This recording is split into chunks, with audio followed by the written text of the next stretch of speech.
हरे कृष्णा। सभी का बहुत बहुत स्वागत। आज संडे के सत्र में day 2 chapter 1 of Bhagavad Gita, प्रथम अध्याय भगवत गीता का आप सभी का हृदय से स्वागत करते हैं कि आपने संडे के अपने छुट्टी वाले दिन में अपना कीमती समय निकाला और भगवान के बारे में जानने की जिज्ञासा करी। बहुत बहुत धन्यवाद। हरे कृष्ण। श्रील प्रभुपाद की जय। तो अभी हम स्टार्ट करते हैं।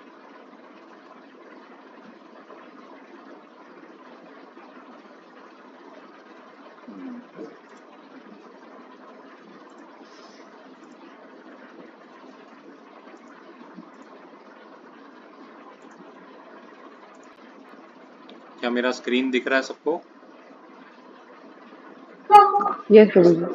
Okay, thank you so much. जय श्री श्री राधा पार्थ सारथी की जय, श्री अर्जुन पार्थ सारथी की जय, भगवत गीता यथारूप की जय। तो सभी वैष्णवों से, वरिष्ठ भक्तों से, प्रभु जी से प्रार्थना कि आप मुझे शक्ति दें कि अपने शुद्धिकरण के लिए और सभी भक्तों की प्रसन्नता के लिए मैं कुछ प्रयास कर सकूं, बोल सकूं। हरे कृष्णा। तो हमारे ये द्वितीय दिन का जो उद्देश्य है, कक्षा का उद्देश्य है, वो इस प्रकार से है।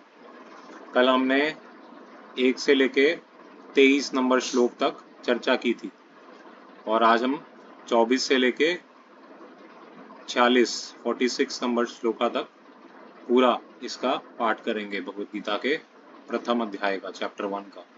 और आज इसको हम कोशिश करेंगे कि ये पूर्ण हो जाए। तो उसके अलावा आज हम चर्चा करेंगे कुल धर्म और वर्णाश्रम धर्म के तात्विक पहलू, इनकी चर्चा करेंगे। आएगा अभी, आप समझ जाएंगे। फिर श्रीला प्रभुपाद जी के प्रवचन टिप्पणियों है ना वो साझा करेंगे, उनकी गहराई में सीखेंगे और आत्मनिरीक्षण हेतु प्रश्नों के माध्यम से पाठ को जीवन में जोड़ना। सबसे इम्पोर्टेंट पार्ट है उसका इम्प्लीमेंटेशन, है ना। पढ़ और सुन तो लिया, सब कर लिया, लेकिन अगर उसको अप्लाई नहीं किया जीवन में तो वास्तव में लाभ नहीं उठा पाए। तो हम कोशिश करेंगे अपने जीवन में क्या उतार सकते हैं उसे भी सीखें। चलिए मंगलाचरण बोलेंगे। सभी लोग अपने आप को म्यूट रखिए, स्क्रीन में देख के साथ साथ बोलिए, हाथ जोड़ के, है ना। हाँ, हरे कृष्णा। फिर से दोबारा से अपना सब कैमराज ऑन कीजिए प्लीज, है ना। प्रभु जी ने लास्ट टाइम भी बोला था कि कैमरा सब ऑन कर रखेंगे, है ना। ये शो करता है कि आप सिंसियर हैं, आप बैठे हैं, सुन रहे हैं, है ना। चलते फिरते घूमते फिरते नहीं सुन रहे, आराम से बैठ के सुन रहे हैं, है ना। तो ये आपकी सिंसियरिटी दिखाता है और इससे भगवान आपको समझने को शक्ति देंगे, है ना। सब लोग ऑन कीजिए प्लीज, अपना अपना कैमरा ऑन कीजिए। विहान प्रभु, ममता, ममता जी, अनुराधा जी, सब लोग ऑन कीजिए प्लीज, है ना। ठीक है, मैक्सिमम सबने ऑन किया है, बहुत बहुत धन्यवाद आपका, है ना। हाथ जोड़ के भगवान को याद करेंगे, है ना। मंगलाचरण बोलेंगे, है ना। म्यूट रखेंगे अपने आप को। ओम अज्ञानतिमिरान्धस्य ज्ञानाञ्जनशलाकया चक्षुरुन्मीलितं येन तस्मै श्रीगुरवे नमः। श्रीचैतन्यमनोभीष्टं स्थापितं येन भूतले स्वयं रूपा कदा मह्यं ददाति स्वपदान्तिकम्। वन्देऽहं श्रीगुरो श्रीयुतापदकमलं श्रीगुरून् वैष्णवांश्च श्रीरूपां साग्रजातं सहगणा रघुनाथान्वितं तं सजीवं सावधूतं सावधूतं परिजनसहितं कृष्णचैतन्यदेवं श्रीराधा कृष्णपादान् सहगणललिता श्रीविशाखान्वितांश्च। हे कृष्णा करुणा सिन्धो दीनबन्धो जगत्पते गोपेशा गोपिका कान्त राधाकान्त नमस्तुते। तप्त कांचन गौरांगी राधे वृंदावनेश्वरी वृषभानुसुते देवी प्रणमामि हरिप्रिये वाञ्छाकल्पतरुभ्यश्च कृपा सिन्धुभैव च पतितानां पावनेभ्यो वैष्णवेभ्यो नमो नमः। जय श्री कृष्ण चैतन्य प्रभु नित्यानंद श्री अद्वैता गदाधर श्रीवासादि गौर भक्त वृंद। हरे कृष्णा कृष्णा कृष्णा हरे हरे, हरे राम राम राम हरे हरे। नमः ओम विष्णुपादाय कृष्णप्रेष्ठाय भूतले श्रीमते भक्तिवेदांत स्वामिनिति नामिने। नमस्ते सरस्वती देवे गौरवाणी प्रचारिणे निर्विशेष शून्यवादी पाश्चात्य देशतारिणे।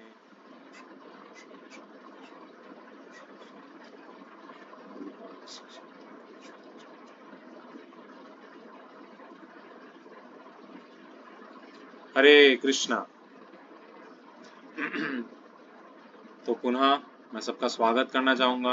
आप सबका बहुत बहुत स्वागत है इस द्वितीय सत्र में, और अपने वरिष्ठ भक्तों से, आप सभी भक्तों से मैं प्रार्थना करूँगा आप मुझे आशीर्वाद दीजिए कि आपकी प्रसन्नता के लिए और अपने शुद्धिकरण के लिए कुछ बता सकें। हरे कृष्ण। चलिए तो हम रिज्यूम करते हैं चैप्टर 1 ऑफ भगवत गीता। हरि हरि बोल। तो हमने कल सीखा है ना, कल हमने ये सब चीज़ें समझी कि इस प्रथम अध्याय में चैप्टर 1 में 3 कैटेगरीज हैं। पहला है सेटिंग द सीन, है ना, जिसमें हमें पता लगा किस तरीके से, है ना, जो है दुर्योधन क्या बताता है अपनी सेना के बारे में, है ना, अपने गुरु को व्यंग कसता है ना, अपनी सेना के बारे में बढ़ाई करता है ना। तो ये सब सीन चल रहा है, वो सब बताया जाता है। फिर 13वें से 20वें नंबर श्लोक में, है ना, हमें पांडवों की विजय के संकेत देखे थे, साइंस ऑफ विक्ट्री, है ना। तो हम उसको दोबारा एक बार दोहराएंगे भी। और आज जो हम डिस्कस करेंगे उसमें हम आज क्या पढ़ेंगे, अर्जुन के आर्ग्यूमेंट्स, है ना। अर्जुन अलग अलग आर्ग्यूमेंट्स प्रस्तुत करेंगे, है ना, किसके लिए, युद्ध ना लड़ने के लिए। ठीक है, तो आगे बढ़ते हैं। हमने कल पढ़ा धर्म क्षेत्र, है ना।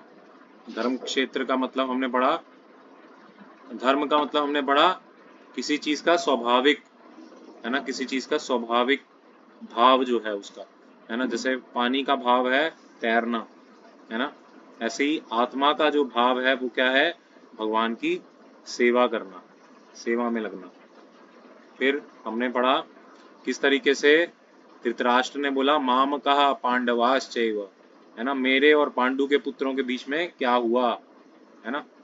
तो वो हमारे पुत्र नहीं कहता, वो मेरे और पांडवों के पुत्र, भेदभाव, है ना, इसे कहते हैं भेदभाव। फिर हमने अलग अलग शंखों के नाम सुने, है ना।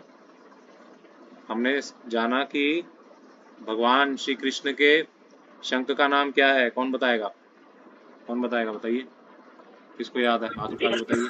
पंचजन्य। पांचजन्य ऋषिकेशो, है ना। तो पांचजन्य भगवान श्री कृष्ण के शंख का नाम है। ऐसे ही देवदत्त, पौंड्र, अनंत विजय, सुघोष, मणिपुष्पक, ये पांडवों के शंखों के नाम, है ना। फिर हमने विजय के संकेत देखे, है ना, कैसे पता लगा हमें कि पांडवों की विजय जो है वो निश्चित है ना। पहली सबसे बड़ी, सबसे टॉप की चीज क्या है, भगवान वहां स्वयं साक्षात उपस्थित थे अर्जुन के रथ के ऊपर, है ना, तो विजय तो होनी है ना। हमने पढ़ा था जहां कृष्ण है और जहां अर्जुन है वहां श्री विजय और नीति निश्चित है। दूसरा क्या था, धर्म क्षेत्र का प्रभाव, है ना, कुरुक्षेत्र जो है वो धर्म क्षेत्र है। फिर तीसरा हनुमान जी का ध्वज में होना, है ना, और चौथा पांडवों का आत्मविश्वास, है ना।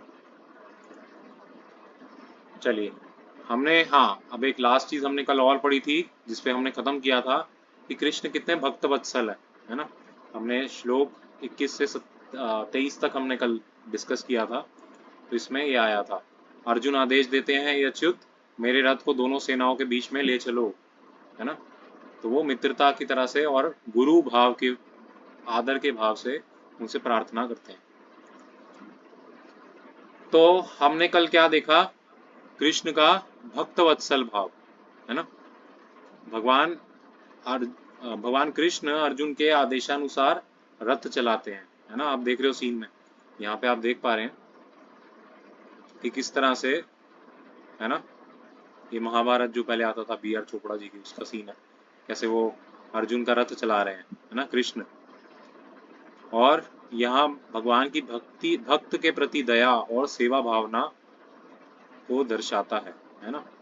इससे पता लगता है कि भगवान कितने भक्त वत्सल है ना, कि वो अपने भक्त की सेवा करने को भी तैयार हो जाते हैं, है ना।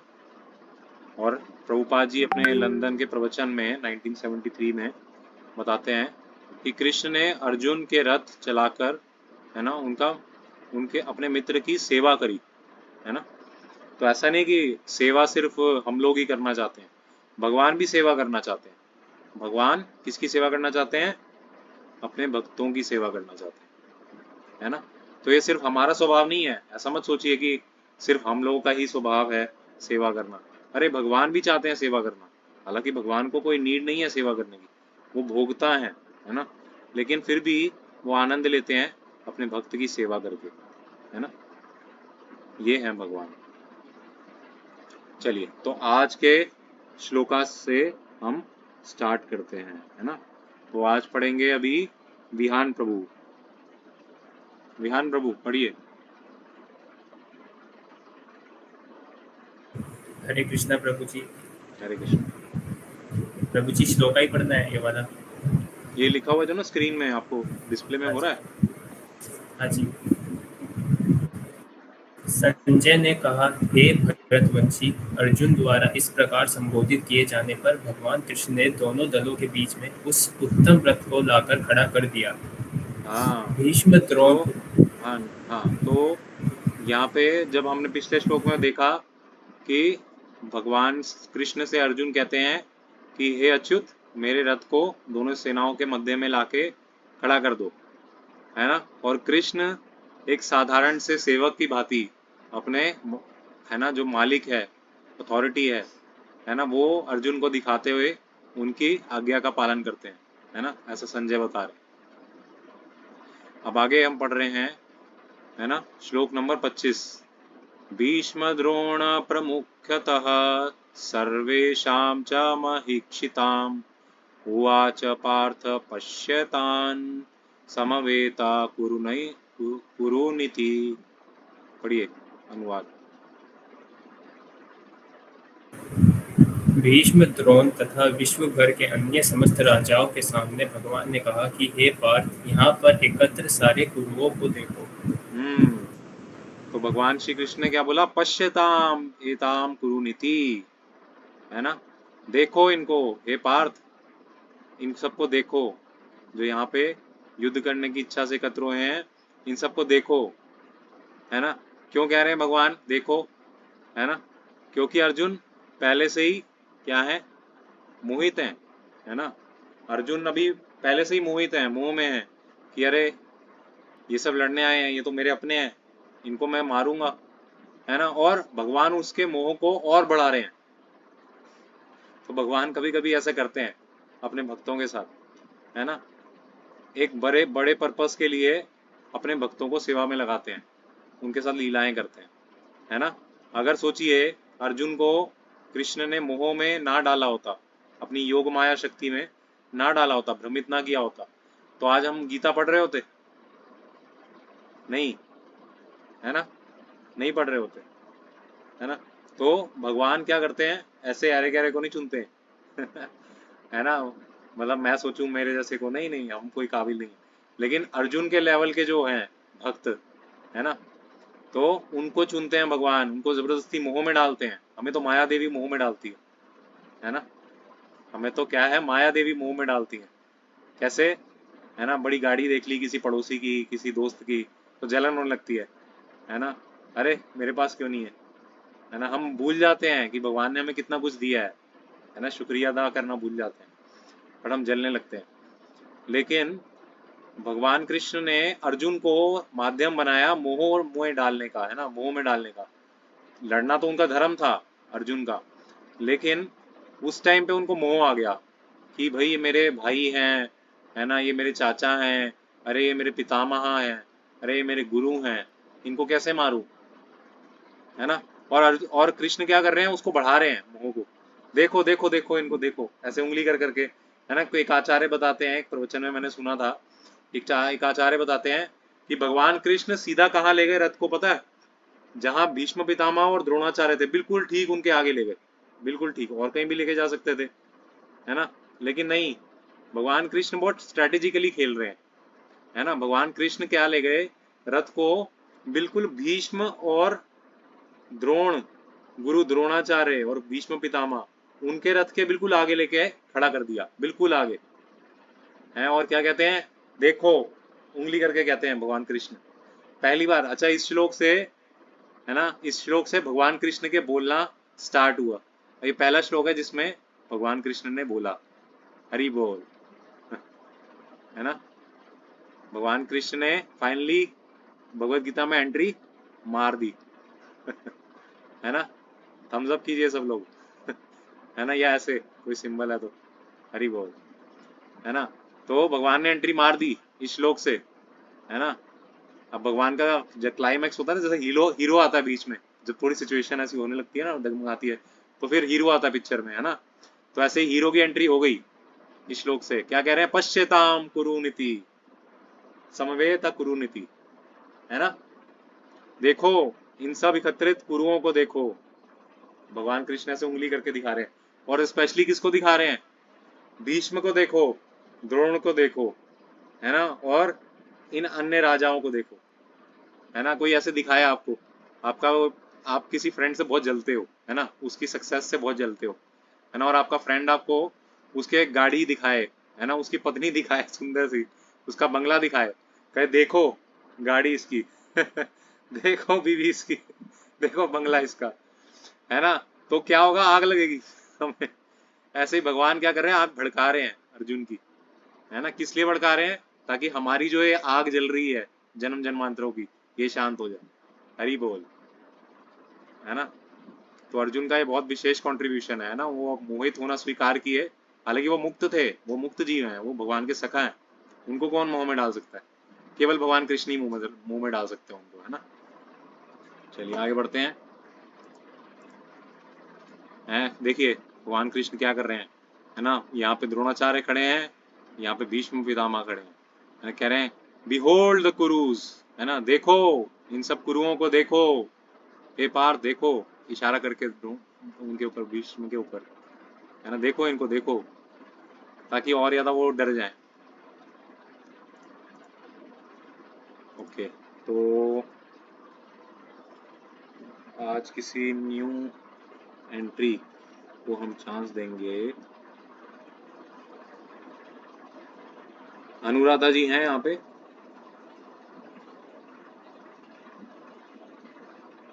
हरे कृष्णा।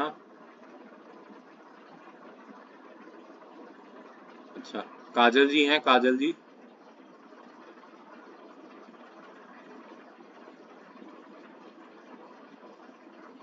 अच्छा, संजय जी ने अभी ज्वाइन किया है। हरे कृष्णा संजय प्रभु, आप पढ़ सकते हैं स्क्रीन में जो लिखा हुआ है।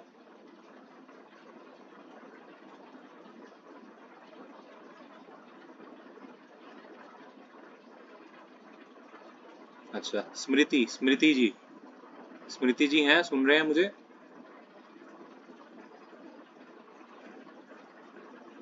हरे कृष्णा, हरे कृष्णा। पढ़िए जरा माता जी, पढ़िए स्क्रीन में जो लिखा हुआ। 26 वाला ना।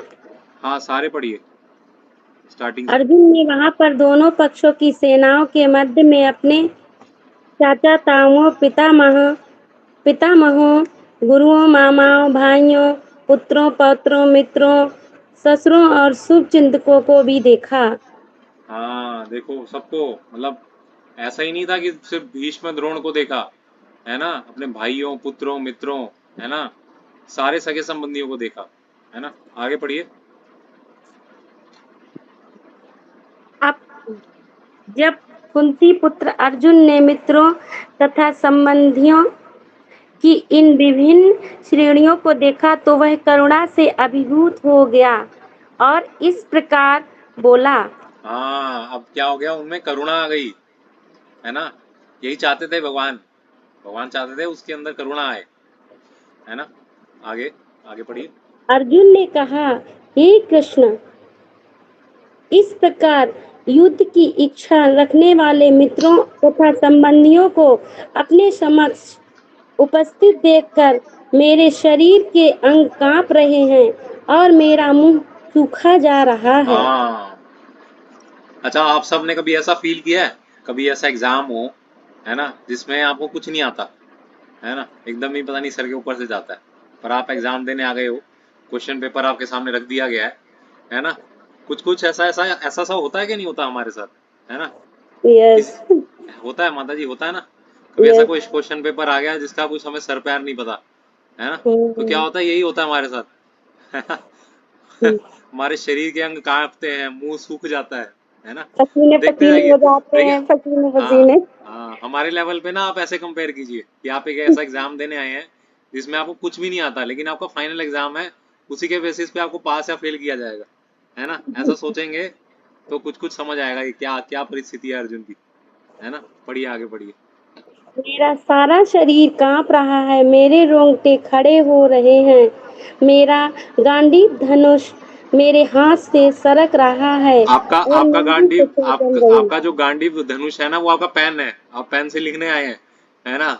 और पेपर में एक शब्द नहीं आता आपको, आपका हाथ से पेन भी गिर रहा है ना। है। आप कंपेयर कीजिए, देखिए अर्जुन की परिस्थिति को, आप अपने एग्जाम से कंपेयर कीजिए। आप एग्जाम देने आ रहे हैं ना, आपके हाथ से आपका पेन, है ना, कुछ लिखना चाह रहे हैं, बट आपका हाथ कांप रहा है, आपके शरीर, आपके रोंगटे खड़े हो रहे हैं, है ना।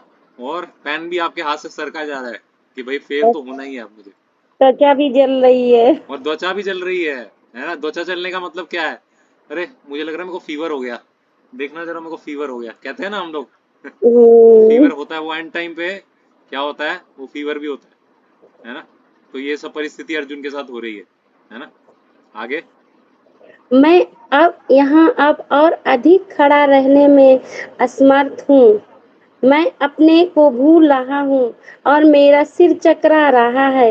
हे कृष्ण, केशी राक्षस के संहारक मुझे केवल दुर्भाग्य के कारण ही दिखाई दे हाँ, रहे हैं। देखिए, है ना, तो अर्जुन जो कि अपने टाइम के सबसे महान योद्धा, है ना, जिनको कोई नहीं हरा पाया आज तक, है ना, अजय, है ना, कभी हारे नहीं वो, है ना, उनकी ऐसी हालत हो गई, सोचिए। और स्वाभाविक भी है ना। सोचिए अर्जुन की जगह हम हूँ, है ना, आप मान के चलिए कि हम हैं अर्जुन की जगह, और हमें अपने भाइयों को, अपने मित्रों को, अपने चाचा ताऊओं को, है ना, हमें मारना है अपने हाथों से, हम कल्पना भी नहीं कर पाते, है ना, कल्पना भी नहीं कर सकते। तो ये अर्जुन की परिस्थिति थी, है ना। और यहाँ पे एक विशेष शब्द है ना, करुणा, करुणा, कंपैशन, है ना। अब क्या कहेंगे इसको, ये अर्जुन ने जो करा या जो अर्जुन के साथ जो हो रहा है, क्या ये उचित है या अनुचित है, बताइए। आप बताइए, क्या ये उचित है या अनुचित, जिससे मैं पूछूंगा बताएं। अमित प्रभु,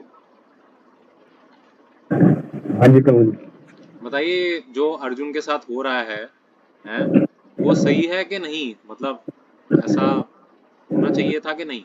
नहीं, वो तो नेचुरल है, किसी के साथ भी होगा। हाँ, किसी के साथ भी ऐसा ही होगा, है ना। हाँ। हाँ, हम अपनी जगह पे, अर्जुन की जगह पे हम अपने को रख के देखेंगे तो हमारा भी यही हाल होगा, है ना। हाँ और जी। इसके अलावा, जैसे, थैंक यू अमित प्रभु, आप म्यूट कर लीजिए। हाँ, तो इसके अलावा ये भी समझ सकते हैं यहाँ पे, है ना, कि ये सब सिम्टम्स जो आ रहे हैं ना, ये अर्जुन में क्यों आ रहे हैं, है ना। ये अर्जुन में विशेषता इसलिए आ रहे हैं, देखिए, वहां पे युद्ध भूमि में केवल अर्जुन के अंदर आए, है ना। वहां कितने योद्धा थे पता है, 64 करोड़, 64 करोड़ योद्धा थे वहां उस कुरुक्षेत्र के युद्ध स्थल में, पर उन 64 करोड़ में से केवल अर्जुन के मन में ये भाव आया, बाकी सब तो लड़ने को तैयार हो रहे थे, है ना। उनके भी तो सगे संबंधी थे, उनके भी तो रिलेटिव्स थे, बट उनके मन में तो नहीं आया ये सब, है ना। तो इससे दो बातें समझ आती हैं। एक तो ये कि अर्जुन को भगवान ने चुना, है ना, अपने इस गीता को देने के लिए चुना, इसलिए वो स्पेशली मोह में आए और भगवान कृष्ण ने उन्हें मोह में डाला, है ना। और दूसरी बात ये भी समझ आती है कि अर्जुन स्वभाव से बहुत करुणामयी थे, है ना, क्योंकि भक्त थे ना, भक्त थे। देखिए आप भक्त हैं कि नहीं ना, इसको समझने के लिए बहुत रॉकेट साइंस नहीं है ना, समझना बहुत सरल है। अगर आपके हृदय में किसी के लिए करुणा है नहीं आ रही है ना, किसी के लिए भी, किसी जीव को देख के आपको ऐसा नहीं लग रहा है कि ये बेचारा कितना भुगत रहा है यहाँ भौतिक जगत में, कितना तड़प रहा है ना, मुझे इसकी मदद करनी चाहिए, अगर ऐसा भाव नहीं आ रहा है ना तो आप भक्त नहीं है अभी। और अगर ऐसा भाव आ रहा है ना आपके अंदर तो मतलब आप भक्त हैं, है ना। तो करुणा होना एक भक्ति का या भक्त का सिंबल है, ऐसा प्रभुपाद जी इसके ट्रांसलेशन या पर्पट में लिखते हैं। आप पढ़ेंगे भगवत गीता ना, जब ये क्लास ओवर होती है तो आप पढ़ा कीजिए भगवत गीता, जाके जो आपने सुना है उसको पढ़ा भी कीजिए, है ना, उससे और सॉलिड होगा। तो प्रभुपाद जी लिखते हैं पर्पट में कि अर्जुन के अंदर ये जो आ रही हैं भाव, है ना, ये उनके दुर्गुण नहीं है, उल्टा ये उनके सद्गुण है। क्यों? क्योंकि एक भक्त होगा, अगर एक सच्चा भक्त होगा, है, तो उसके अंदर ये भाव स्वभावता आएगा ही आएगा, है ना। और अगर नहीं आ रहा है तो अभी हम भक्त नहीं बने, है ना, अभी हम भक्त नहीं बने हैं, हमारे अंदर ये गुण नहीं आया। ठीक है, आगे बढ़ते हैं। अर्जुन की करुणा, है ना, तो इसको पढ़ेंगे यश प्रभु। हरे कृष्ण प्रभु जी, दंडवत प्रणाम। हरे कृष्णा, हरे प्रणाम। अर्जुन की करुणा, श्लोक 24 से 30। रक्त संबंधियों को देखकर अर्जुन के अंगों में कंपन, गांडीव हाथ से गिरना, त्वचा जलना। अर्जुन की करुणा आध्यात्मिक नहीं बल्कि शारीरिक मोह का परिणाम थी। ओ अच्छा, ये क्या लिख दिया यहाँ पे? लिख दिया कि अर्जुन की करुणा क्या थी? आध्यात्मिक नहीं थी, ये तो शारीरिक मोह का परिणाम थी, है ना। अच्छा ठीक है, अब प्रभुपाद जी क्या कहते हैं वो पढ़ते हैं, पढ़िए। प्रभुपाद जी, सच्ची करुणा आत्मा के कल्याण के लिए होती है, न कि शरीर के लिए। हाँ, मतलब जो अर्जुन की करुणा थी वो क्या थी? वो शारीरिक संबंध से थी, है ना, है ना, वो शारीरिक संबंधों के लिए थी, है ना, वो आत्मा के लिए नहीं थी, है ना। अब इसका मतलब ये थोड़ी है कि भाई अर्जुन को नॉलेज नहीं थी, है ना, अर्जुन जो थे वो उनको आत्मा का ज्ञान नहीं था, ऐसा थोड़ी है। क्योंकि अर्जुन तो क्या थे? आर्य थे, आर्य, और द्रोणाचार्य के शिष्य भी थे, है ना, तो उनको ये सब पता था। लेकिन प्रभुपाद जी बता रहे हैं कि उनकी करुणा क्या थी? शारीरिक मोह पे आधारित थी, है ना, सगे संबंधी, रक्त संबंधी, ब्लड रिलेशन, है ना। हम भी कहते हैं ना कई बार, अरे, है ना, खून का साथ है हमारा, है ना, खून का रिश्ता है ना, तेरी रगों में मेरा खून दौड़ रहा है, कहते हैं ना। तो ये क्या है? ये सब शारीरिक धरातल पे, है ना, ये सब शारीरिक धरातल पे है, ये कोई सच्ची करुणा नहीं है। तो अर्जुन की करुणा करुणा थी, लेकिन केवल बॉडीली प्लेटफॉर्म पे थी, स्पिरिचुअल प्लेटफॉर्म पे नहीं थी, तो इसलिए वो सच्ची नहीं थी, है ना। क्योंकि अभी तो हमारे रिलेटिव वो हैं, है ना, बाद में हमारी डेथ होगी, दोबारा हमें एक शरीर मिलेगा, तो हमारे रिलेटिव चेंज हो जाएंगे, हमारे माता पिता चेंज हो जाएंगे, है ना, सगे संबंधी चेंज हो जाएंगे, है ना। तो क्या वो करुणा सही है? नहीं, वो सच्ची करुणा नहीं है ना। ठीक है, आगे बढ़िए। 31। 131। हे कृष्णा, इस युद्ध में अपने ही स्वजनों का वध करने से न तो मुझे कोई अच्छाई दिखती है और न मैं उससे किसी प्रकार की विजय, राज्य का सुख ही इच्छा रखता हूँ। हाँ, तो यहाँ पे क्या बता रहे हैं? एक मिनट रुक, यहाँ पे क्या बता रहे हैं? यहाँ बता रहे हैं कि अपने स्वजनों का वध करके ना तो मुझे कोई अच्छाई दिखती है ना, और ना ही किसी प्रकार का विजय, सुख, राज्य की इच्छा रखता हूँ, है ना। वो ये बताना चाह रहे हैं कि भाई मेरे को ऐसा कोई लोभ नहीं है कि भाई मुझे बहुत बड़ा राज्य चाहिए या बहुत सारे फॉलोअर्स चाहिए, है ना, ऐसा मोह नहीं है मुझे। मुझे राज्य नहीं चाहिए, बहुत सारा सुख संपत्ति चाहिए, ऐसा भी नहीं है मेरे को, है ना। अभी देखिए बोल रहे हैं, आगे के श्लोकों में आप पढ़ेंगे ना, तो वो बोलेंगे अरे मैं सुखी कैसे रहूंगा, सुख कैसे मनाऊंगा, है ना। अभी तो वो बोल रहे हैं मुझे किसी सुख की इच्छा नहीं है ना। लेकिन बाद में वही अर्जुन, है ना, अपनी बात अपनी स्टेटमेंट चेंज करेंगे, है ना। वो बाद में ये भी बोलेंगे कि देखिए मैं सुख का भोग कैसे करूं, भाई जिनके साथ मुझे भोग करना है वो सब तो पहले ही मर गए, है ना, मेरे चाचा ताया, है ना, इत्यादि इत्यादि, गुरु जी, वो सबकी तो डेथ हो गई, तो मैं कैसे अकेले सुख कैसे मनाऊं, है ना। तो अभी यहाँ पे कह रहे हैं कि लेकिन मेरे को सुख की इच्छा नहीं है। तो जो हम जैसे लोग, अर्जुन जो है ना, वो एक्चुअली हमारा प्रतिनिधित्व कर रहे है ना। आप अर्जुन को ये मत समझिए कि अर्जुन मोहित थे, आप ये समझिए कि ये हमारे लिए अर्जुन करके दिखा रहे हैं, एक्टिंग करके दिखा रहे हैं, है ना। तो हम भी क्या करते हैं, कभी कभी अपनी स्टेटमेंट्स चेंज कर देते हैं भौतिक जगत में, है ना। यही भौतिक जगत और आध्यात्मिक जगत में फर्क है ना। हम अपनी स्टेटमेंट्स चेंज कर देते हैं अपने हित के लिए, अपने स्वार्थ के लिए, है ना। आगे पढ़िए। टेक्स्ट 32-35। हे गोविंद, हमें राज्य सुख अथवा इस जीवन में क्या लाभ, क्योंकि जिन सारे लोगों के लिए हम उन्हें चाहते हैं वे ही इस युद्ध भूमि में खड़े हैं। देखिए यहीं पे कह रहे हैं ना, अभी तो कह रहे थे मुझे सुख की इच्छा नहीं है, अभी कह रहे हैं कि इन सबसे होके भी इसका लाभ क्या है अगर मिल भी जाए सुख, है ना। जो जिनके लिए हम कर रहे हैं वो सब तो मर ही चुके हैं, है ना। आगे। हे मधुसूदना, जब जब गुरुजन, पितृगण, पुत्रगण, पितामह, मामा, ससुर, पोत्रगण, साले तथा अन्य सारे संबंध अपना धन एवं प्राण देने के लिए तत्पर है और मेरे समक्ष खड़े हैं, तो फिर मैं इन सबको क्यों मारना चाहूंगा, भले ही वह मुझे क्यों ना मार डाले। हे जीवों के पालका, मैं इन सबों से लड़ने को तैयार नहीं, भले ही बदले में मुझे तीनों लोग क्यों न मिलते हो। इस पृथ्वी की तो बात ही छोड़ दे, भला धृतराष्ट्र के पुत्रों को मारकर हमें कौन सी प्रसन्नता मिलेगी। हाँ, अब यहाँ पे कैसे आप क्या वो दे रहे हैं, है ना, मतलब एक रीजन दे रहे हैं, है ना। रीजन दे रहे हैं कि भाई देखो, है ना, ये सब हम सबको हमें मार देना चाहते हैं, है ना। अब देखो इनमें तो अक्ल नहीं है ना, ये तो आतताई है ना, ये तो हमें मारने को तुले हैं। लेकिन हम तो समझदार है ना भाई, हम तो समझदार हैं, हमें तो नॉलेज है, हम क्यों इनके जैसे बने, है ना। अब ये हमें मार ले कोई बात नहीं, लेकिन हम नहीं मारेंगे इनको, है ना। गांधी जी वाला प्रिंसिपल अपना रहे हैं वो। तो ये आप मुझे हमारे इस गाड़ दूसरा में गाल आगे। मारोगे तो वो दूसरा गाल आगे कर दो, है ना। देखिए कैसे स्टेटमेंट चेंज होती है एक भौतिकवादी व्यक्ति की, है ना। कभी कुछ बोलता है, कभी कुछ बोलता है, कभी कुछ बोलता है, कभी कुछ बोलता है ना। तो क्यों होता है ये, क्यों, क्योंकि वो मोह में है, उसका दिमाग अपने सही ठिकाने में नहीं, है ना। तो अभी अर्जुन को मोह में डाल दिया भगवान ने, है ना, इसलिए वो ऐसी बातें कर रहे हैं कि, है ना, भले ही वो हमें मार डालें, उनको मारने से हमें क्या लाभ मिलेगा, है ना। है ना, हम कैसे मारे इनको, हम तो नहीं मार सकते, है ना। आगे बढ़िए। यदि हम ऐसे आततियों का वध करते हैं, आतताइयों का वध करते हैं तो हम पर पाप चढ़ेगा, अतः ये उचित नहीं होगा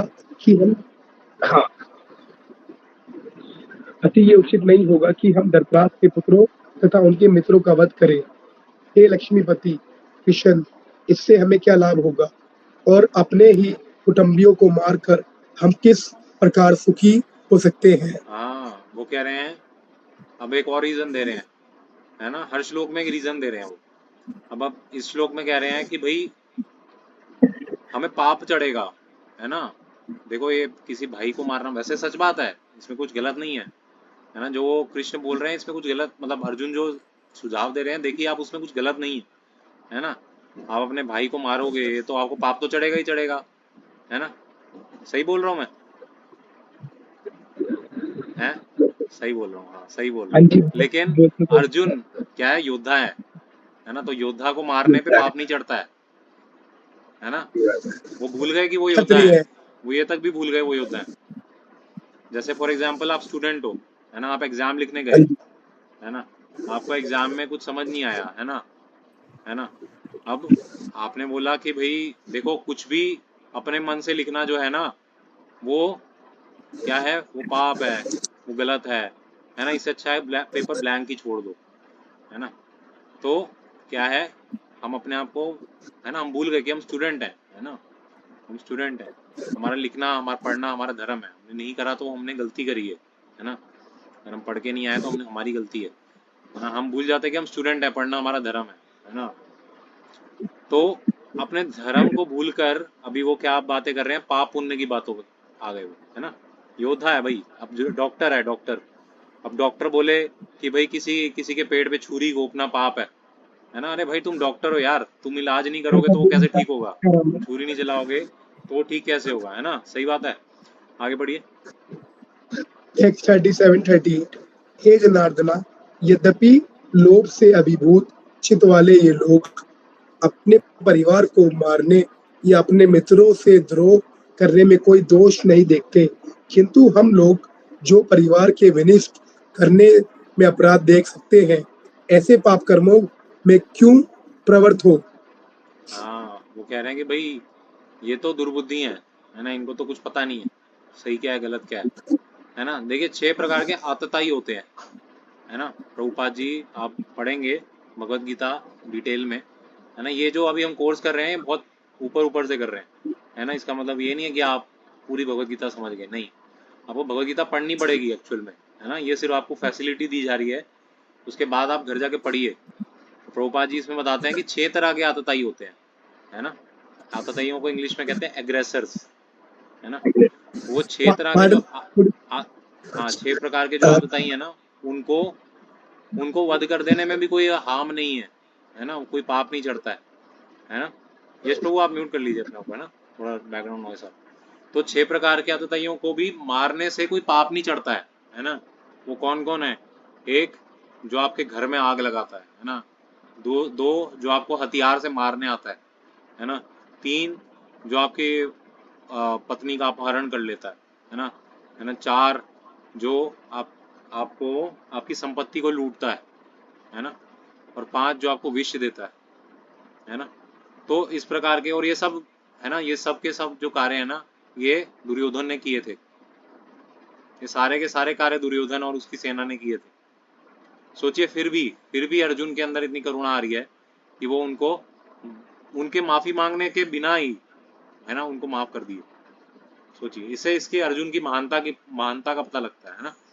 क्या हमारे अंदर इतना सहनशीलता है ना, प्रश्न उठता है, क्या हमारे अंदर इतनी सहनशीलता है, क्यों मोनिका माता जी, न मोहिनी मोहिनी माता जी, है हमारे अंदर इतनी सहनशीलता, क्या कहते हैं आप। नहीं प्रभु जी।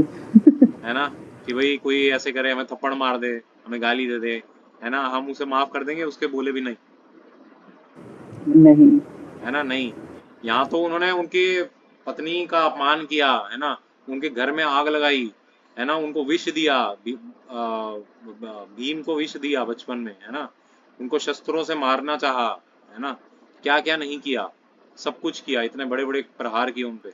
लेकिन फिर भी देखिए, एक जो सच्चा भक्त है ना, दिव्य जिसमें गुण आ गए हैं, उसका एक लक्षण क्या है कि वो माफ करने को रेडी रहता है ना, टॉलरेंस, है ना।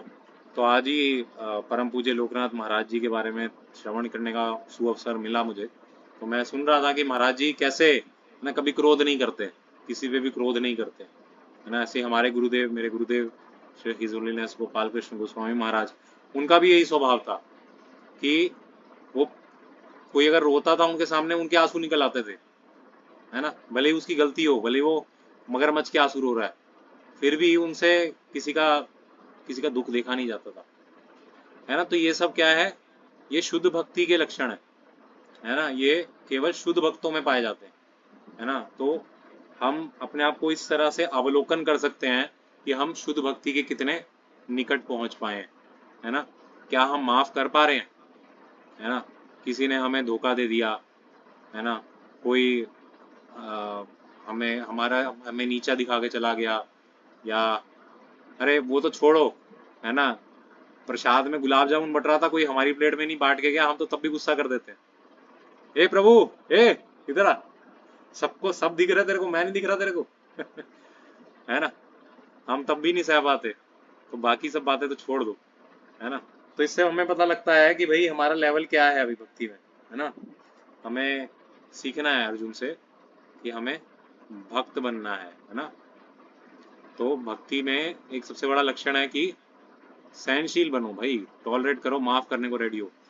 बट यहाँ पे इस कॉन्टेक्स्ट में अर्जुन जो कह रहे हैं वो गलत है ना। इस कॉन्टेक्स्ट में अर्जुन जो कह रहे हैं वो गलत है, हालांकि वो उनके शुद्ध भक्त होने के नेचर को दिखाता है, लेकिन यहाँ पे अर्जुन का ये बोलना गलत था। क्यों? अब रीजन बताइए, आप लोग बताइए। क्योंकि वो एक क्षत्रिय था। क्योंकि वो क्षत्रिय थे। हाँ, तो क्षत्रिय का तो धर्म है लड़ना, है ना। क्षत्रिय को ट्रेनिंग मिलती थी, है ना, वो जानवरों को मारना उन्हें अलाउड होता था, केवल क्षत्रियों को अलाउड होता था कि आप जानवरों का शिकार करो, वन में जाओ, आखेट करो, है ना, खेल खेलो, गेम खेलो। कैसे गेम खेलो? पशुओं को मारो। अब कोई कहेगा भाई कैसा धर्म है ये, बट उनको ये ट्रेनिंग दी जाती थी इस माध्यम से कि भाई तुम्हारा ड्यूटी है लड़ना। तुम अगर जाके डर गए युद्ध भूमि में, जैसे अभी अर्जुन डर रहे हैं, है ना, तो फिर कैसे कैसे हमारा राज्य सुरक्षित रहेगा? नहीं रह पाएगा ना। तो उन लोगों का तो धर्म था, तो यहाँ पे उनका ये दिखाना करुणा, है ना, वो गलत है। तो ये बहुत इंटेलिजेंट, इसमें हमें दिमाग लगाना चाहिए, है ना, हमें हमारी बुद्धि शार्प होनी चाहिए, कब हमें करुणा दिखानी है, कब हमें करुणा नहीं दिखानी है ना। इतना मैच्योर बनना पड़ेगा। ठीक है, आगे बढ़ते हैं। ओके, तो अब पढ़ेंगे अलका बंसल माता जी।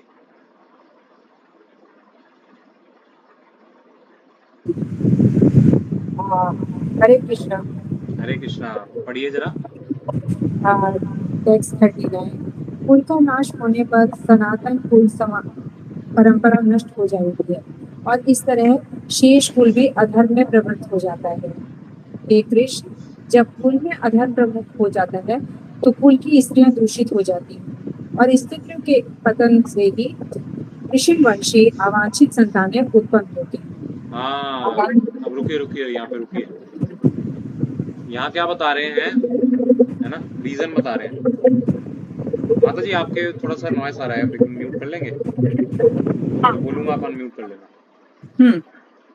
तो यहाँ पे क्या बता रहे हैं कि कुल के नाश होने पर सनातन कुल परंपरा नष्ट हो जाती है ना, और इस तरह से शेष कुल भी अधर्म में प्रवृत्त हो जाता है ना। अब एक और कारण दे रहे हैं, ठीक है, आप सब नोट करते जाइए अर्जुन क्या क्या कारण दे रहे हैं, फिर आपसे पूछेंगे हम लास्ट में, है ना, अर्जुन ने क्या क्या कारण दिए, है ना। तो यहाँ पे कारण ये दे रहे हैं कि अगर कुल का नाश हो जाएगा, जैसे अगर हम इन योद्धाओं को मार देंगे, है ना, ये सब हस्बैंड्स हैं, तो इनकी जो स्त्रियां हैं ना वो क्या हो जाएंगी? विधवा, है ना, विधवा हो जाएंगी स्त्रियां। और विधवा हो जाएंगी तो क्या होगा? कुल परंपरा जो है ना, जो चल रही है, वो नष्ट हो जाएगी। एक मिनट में चार्जर लगा लूं। हरे कृष्णा कृष्णा कृष्णा हरे हरे, हरे राम राम राम हरे हरे। हाँ, तो वो बता रहे हैं कि कुल के नाश होने से सनातन कुल परंपराएं नष्ट हो जाएंगी। अब देखो, है ना, वहां पे कौन थे? भीष्म पितामह थे, है ना, और कौन थे? द्रोणाचार्य थे, कृपाचार्य थे। ये सब कौन थे? ये कुल गुरु थे, है ना। तो कुल गुरु या पुरोहित या बड़े लोग जो हैं घर के वयोवृद्ध हैं, उनका क्या काम होता है? माता जी बताइए, अलका माता जी, बड़े लोग जो होते हैं उनका क्या काम होता है ना, वो क्या मेक श्योर करते हैं? आप म्यूट हैं, आप म्यूट हैं। परिवार को एक बना के रखना, उनको सही और गलत की शिक्षा देना, उनको सही राह पे चलाना, राह दिखाना। एग्जैक्टली। तो उनका ये काम होता है कि सही गलत की शिक्षा देना, क्या करना है क्या नहीं करना है ना, हमारे क्या परंपराएं चलती आ रही हैं, है ना, पितरों को दान देना, है ना, पितरों को तर्पण देना, आपने देखा है ना, तर्पण देते हैं, तो ये सब चीजें, है ना। और इसके अलावा जैसे जो भी यज्ञ इत्यादि होते हैं, कुछ दान पुण्य करना, ये सब हो रहा है कि नहीं हो रहा है ना, प्रॉपर जो परंपराएं हैं वो चल रही है कि नहीं, ये सब क्या मेक श्योर करते थे बड़े लोग, पहले के दादी नानी, इन सबको आता होता था। शादी में क्या क्या ऐसे होता है ना भाई, शादी में ये करना होता है, ये मुहूर्त होता है, इस टाइम ये होता है ना, कुछ वो होता है, देना होता है, कुछ लेना होता है, कुछ ये संस्कार वो संस्कार। तो ये सब कौन बताते हैं? हमारे जो बड़े बुजुर्ग हैं वो बताते हैं, है ना। तो वो क्या कह रहे हैं कि जब अब हमारे सारे बड़े बुजुर्ग तो यहीं पे हैं, हम इनको मार देंगे तो हमारी कुल परंपरा नष्ट हो जाएगी, है ना। और सारे लोग फिर क्या होंगे? कुल परंपरा नष्ट हो गई, सब लोग अधर्म के काम करेंगे, है ना। इससे पता लगता है हमारे जो बड़े बुजुर्ग हैं कितने इंपॉर्टेंट है ना। ऐसे उनको निरादर मत करो। आपके घर में अगर बड़े बुजुर्ग हैं तो आप भाग्यशाली हैं, है ना, कि आपको कोई सही गलत की पहचान कराने वाला है ना। जिनके घर में बड़े बुजुर्ग नहीं है, जैसे मतलब हमारे, चलिए मेरी नानी जी तो अभी भी हैं भगवान की कृपा से, टचवुड, बट मतलब मेरे बचपन में ही था, मेरे दादाजी दादी माँ चले गए थे, तो हमने तो ये फील किया कि मतलब उनकी कमी हमने बहुत फील करी। काफ़ी बार हमें पता नहीं होता था क्या परंपराएं होती हैं, क्या क्या करना होता है, तो चैलेंज आता है। तो अगर हैं आपके घर में बड़े बुजुर्ग तो उनकी सेवा कीजिए, उनसे सीखिए, है ना, उनसे उनसे आशीर्वाद लीजिए, क्या करना है क्या नहीं करना। उनको तिरस्कार मत कीजिए। आजकल के मॉडर्न लोग क्या करते हैं, बच्चे क्या करते हैं, है ना, उनको वृद्धाश्रम में छोड़ाते हैं, है ना। कितनी गलत है, कितनी गलत बात है ना। फिर उसके बाद क्या कह रहे हैं, हे कृष्ण, जब कुल में अधर्म प्रमुख हो जाता है तो कुल की स्त्रियां दूषित हो जाती हैं, है ना। अब क्या होगा, जैसे अगर हम इन सारे योद्धाओं को मार देंगे, 64 करोड़ योद्धा हैं वहाँ पे, है ना, अगर उनको मार देंगे हम, है ना, वो सब मर जाएंगे, तो क्या होगी, इतनी सारी विधवाएं हो जाएंगी, है ना। और इतनी सारी विधवाएं हो जाएंगी, हैं, तो क्या होगा, उनका शोषण किया जाएगा, है ना। इतनी सारी विधवाएं होंगी, कोई पति नहीं होगा, कोई उनका प्रोटेक्टर नहीं होगा, है ना। यहाँ प्रभुपाद जी परपोर्ट में ये भी बताते हैं कि जो स्त्री है ना, उसके उसे हमेशा शेल्टर में रहना चाहिए। शेल्टर, शेल्टर में, किसकी शेल्टर में? जब वो छोटी आयु में होती है, बच्ची होती है, तो उसे अपने पिता के संरक्षण में रहना चाहिए, है ना। एक पुरुष के संरक्षण में हमेशा रहना चाहिए स्त्री को। मतलब जब बचपन में है तो उसे अपने पिता का सहारा होना चाहिए, पिता उसके प्रोटेक्टर होने चाहिए, है ना, देखने के लिए, मेक श्योर कि वो प्रोटेक्टेड रहे। और जब वो मतलब यंग हो जाए तो उसकी शादी होनी चाहिए और उसके पति उसका प्रोटेक्शन करने चाहिए, है ना। पति का धर्म है अपनी वाइफ को प्रोटेक्ट करना, ये पति का बहुत बड़ा धर्म है, सबसे बड़ा धर्म है पति का। तो उसकी जो बीवी है, वाइफ है, पत्नी है ना, वो दूषित ना हो, है ना। उस तो ये हम सबका योगदान होना चाहिए। और जब वो बुजुर्ग हो जाती है, बड़ी हो जाती है, तो उसके जो बड़ा बेटा है ना, बच्चे हैं, बेटा है या अगर बेटा नहीं भी है, बेटी हैं, बड़े बच्चे हैं, है ना, तो वो उसकी सुरक्षा करते हैं, है ना। तो हमेशा स्त्री किसी न किसी की प्रोटेक्शन में रहनी चाहिए, ये हमारा वैदिक सिस्टम है। ऐसा ही हमारे बड़े बुजुर्ग बना के गए हैं, परंपरा हमारी ऐसे ही है, वैदिक काल से ऐसा है, सनातन काल से ऐसा है, ऐसा नहीं आज बना। ये तो आजकल के सो कॉल्ड, है ना, हम इंडिपेंडेंट हैं वाले महिला मोर्चा, ये अपना खोल दिया अभियान कि भाई नहीं नहीं नहीं, तुम भी आज़ाद हो, है ना, घूमो फिरो, जो मर्जी करो, कैसे कपड़े पहनो, ना भी पहनो तब भी चलेगा। भाई क्यों भाई, तुम प्रोटेक्शन में क्यों नहीं रहना चाहते? आपका स्वभाव है प्रोटेक्शन में रहना, है ना। उसके विपरीत जाएंगे तो हमें ही नुकसान है ना। और ये जो प्रोपेगेंडा छेड़ते हैं, ये कौन, प्रभुपाद जी बताते हैं ये लोग कौन हैं, ये असल में कामुक पुरुष होते हैं जो ऐसे प्रोपेगेंडा उकसाते हैं स्त्रियों को, भाई उठाओ अपनी आवाज़, मोर्चे निकालो, करो ये सब। क्यों? क्योंकि ताकि वो शोषण कर सके। अगर वो प्रोटेक्शन में रहेंगी हस्बैंड के, फिर नहीं शोषण कर पाएंगे ना, तो उनको वो नेगेटिव इन्फ्लुएंस करते हैं, करो मोर्चे निकालो, ये करो वो करो, है ना, ताकि क्या करें हम, फिर उनको दूषित करें, उनको एक्सप्लॉइट करें, है ना, उनको क्या करें, शोषण करें, है ना। तो ये है आजकल की कुव्यवस्था, कुव्यवस्था, है ना। तो ये प्रभुपाद जी देख के बहुत दुखी होते थे। वो कहते थे कि all my daughters should be protected, जितनी मेरी शिष्याएं हैं, मेरी डॉटर्स हैं, वो सब प्रोटेक्टेड रहनी चाहिए, है ना। तो ऐसे ही अर्जुन भी कह रहे हैं कि कुल की स्त्रियां दूषित हो जाएंगी, ये सब मारे जाएंगे, पुरुष तो सारे मारे जाएंगे, बड़े बुजुर्ग मारे जाएंगे, पुरुष मारे जाएंगे, पति वगैरह उनके, बच्चे भी मारे जाएंगे। तो क्या होगा, जो बचे हुए कौन है, शूद्र लोग हैं जो आए नहीं है युद्ध में लड़ने, है ना, वो क्या करेंगे, उनका शोषण करेंगे और उनको बचाने वाला कोई नहीं होगा, है ना। ये देख रहे हैं वो। आगे पढ़िए। और हाँ हाँ हाँ, इसके बाद क्या होगा, अगर वो उनको एक्सप्लॉइट करेंगे, है ना, उनको मिसयूज करेंगे, तो क्या होगा, उससे अवांछित संतानें उत्पन्न होंगी, है ना, अनवांटेड प्रोजनी, है ना, वो पैदा होगी। उसे क्या कहते हैं यहाँ पे? वर्ण संकर। एक शब्द है बहुत विशेष, वर्ण संकर। वर्ण संकर का मतलब है जो है ना किसी काम का नहीं है ना। वो अगर ब्राह्मण कुल में जन्मा है लेकिन वो ब्राह्मण वाले लक्षण नहीं रखता, क्षत्रिय कुल में जन्मा है लेकिन वो क्षत्रिय वाले लक्षण नहीं है उसके अंदर, है ना। शूद्र है तो भी शूद्र का भी काम नहीं करता, वो उससे भी गया गुजरा है, वो चंडालों वाले काम करता है ना, वो कहीं का नहीं है। ऐसे व्यक्ति को वर्ण शंकर कहते हैं। और यही लोग क्या है ना, आज के सोसाइटी में जो भी आजकल हो रहे हैं ना, ये हत्याकांड और ये बलात्कार एक्सेट्रा एक्सेट्रा, जो भी शोषण एक्सेट्रा, यही ये लोग करते हैं, ये वर्ण संकर लोग करते हैं, है ना। तो ये होते कहाँ से हैं, उत्पन्न कहाँ से होते हैं? शोषण से होते हैं, है ना। अनवांटेड चाइल्ड इन्हें कहते हैं, है ना।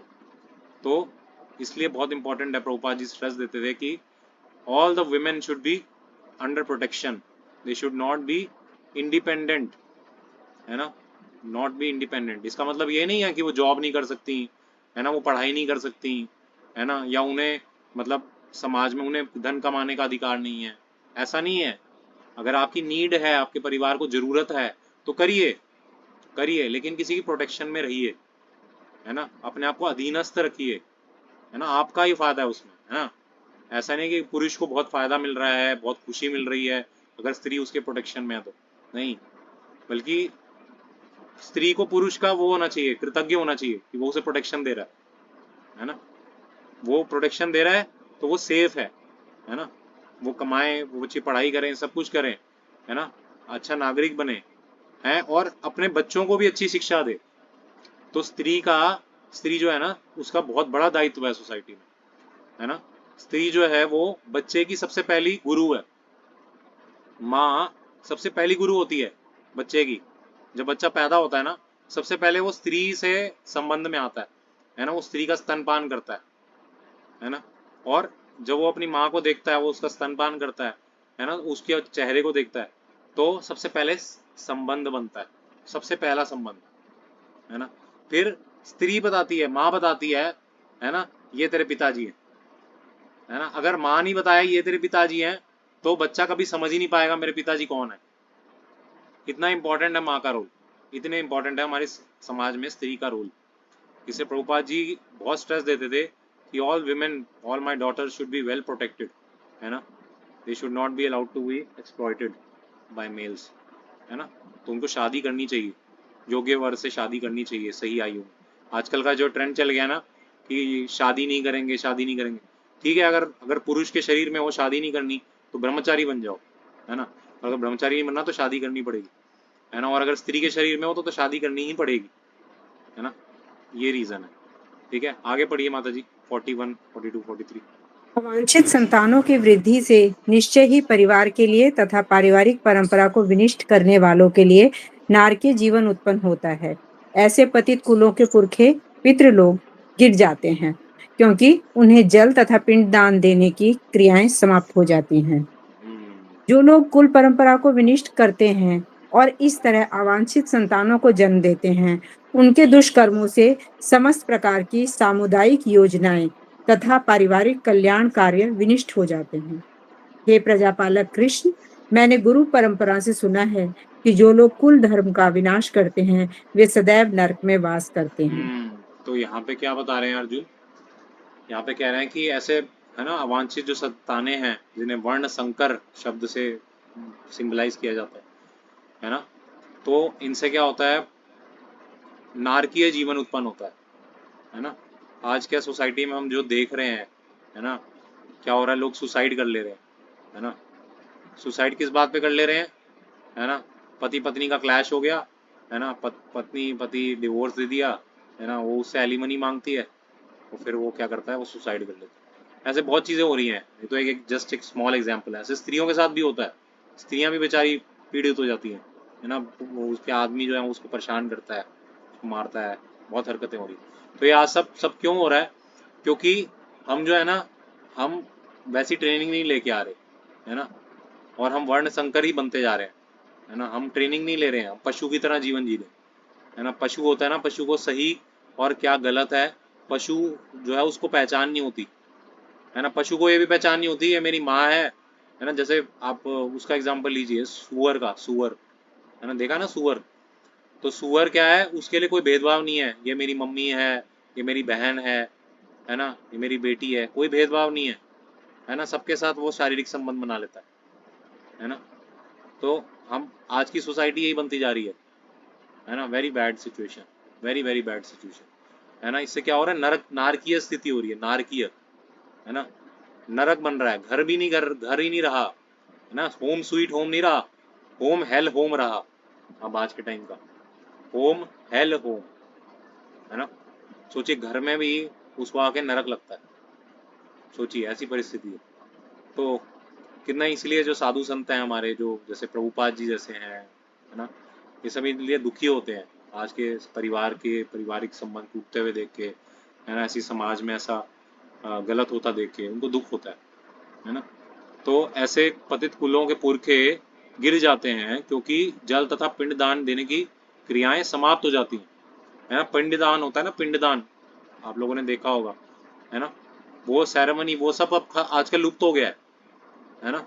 अरे लोग अपने जिंदा माँ बाप को नहीं पूछते, है ना, तो जो पहले के पुरखे हैं उनको तो क्या ही पूछेंगे, है ना, उनको अनाथालय में डाल देते हैं आजकल के जिंदा माँ बाप को, तो उनसे क्या एक्सपेक्ट करोगे कि वो अपने पितरों के लिए पिंडदान देंगे, है ना। सब खत्म, सब खत्म, वेरी बैड सिचुएशन, है ना।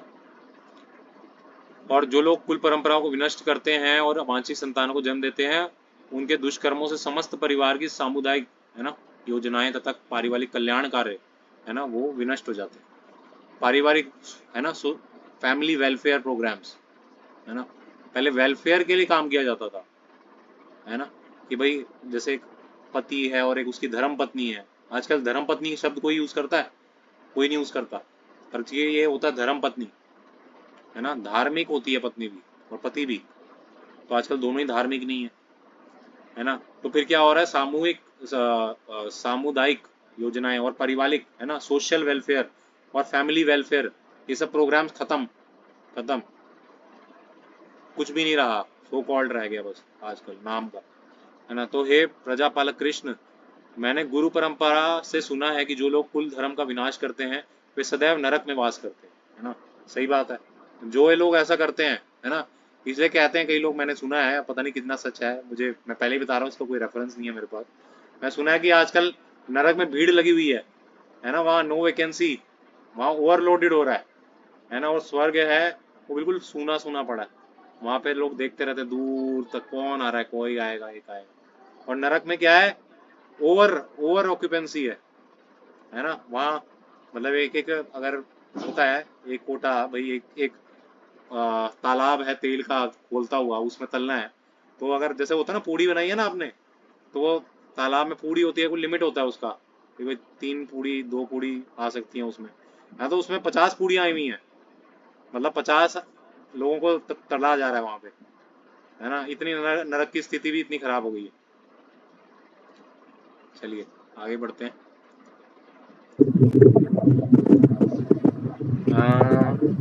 ठीक है माता जी, किसी और को चांस देते हैं पढ़ने का। विशाखा जी, विशाखा माता जी।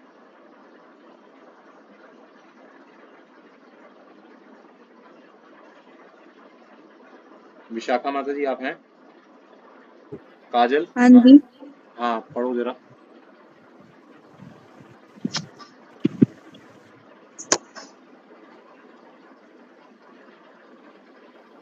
एक हरे मिनट। कृष्णा, पढ़िए पढ़िए जल्दी। अर्जुन ने कुल धर्म और वर्ण शंकर इस के भय का तर्क दिया। टाइटल है कुल धर्म का नाश। हाँ अब आगे पढ़ो। कुल धर्म का नाश। अर्जुन ने कुल धर्म और वर्ण शंकर के भय का तर्क दिया। पितरों का पतन, पिंडदान का रुक जाना, स्त्रियों का पतन, वर्ण व्यवस्था में विघटन। भगवत गीता 1.40 में स्त्रियां दूषित हो जाएं तो वर्ण शंकर उत्पन्न होता है। प्रभुपाद जी कहते हैं वर्णाश्रम धर्म का पालन समाज की नींव है। हाँ, तो यहाँ हम देख रहे हैं कैसे द्रौपदी का अपमान हुआ, है ना, उनके केश पकड़ के उन्हें धर्म सभा में लाया गया और उनको नग्न करना चाहा, है ना। तो तब से हो गई है धर्म की शुरुआत, है ना। स्त्रियों का अपमान होने लगा, है ना। वो महाभारत के टाइम पे जब ऐसा हुआ, उससे ये सब स्टार्ट हुआ, है ना। ये सिंबलाइज कर रहा था कि भाई अब होने वाला, अब कलयुग आने वाला है ना।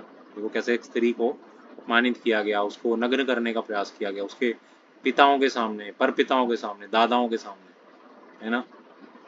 तो इतनी ज़्यादा घोर परिस्थिति खराब हो चुकी है, देखिए, है ना। तो ये सब तर्क अर्जुन ने दिए, है ना। क्या क्या तर्क दिए?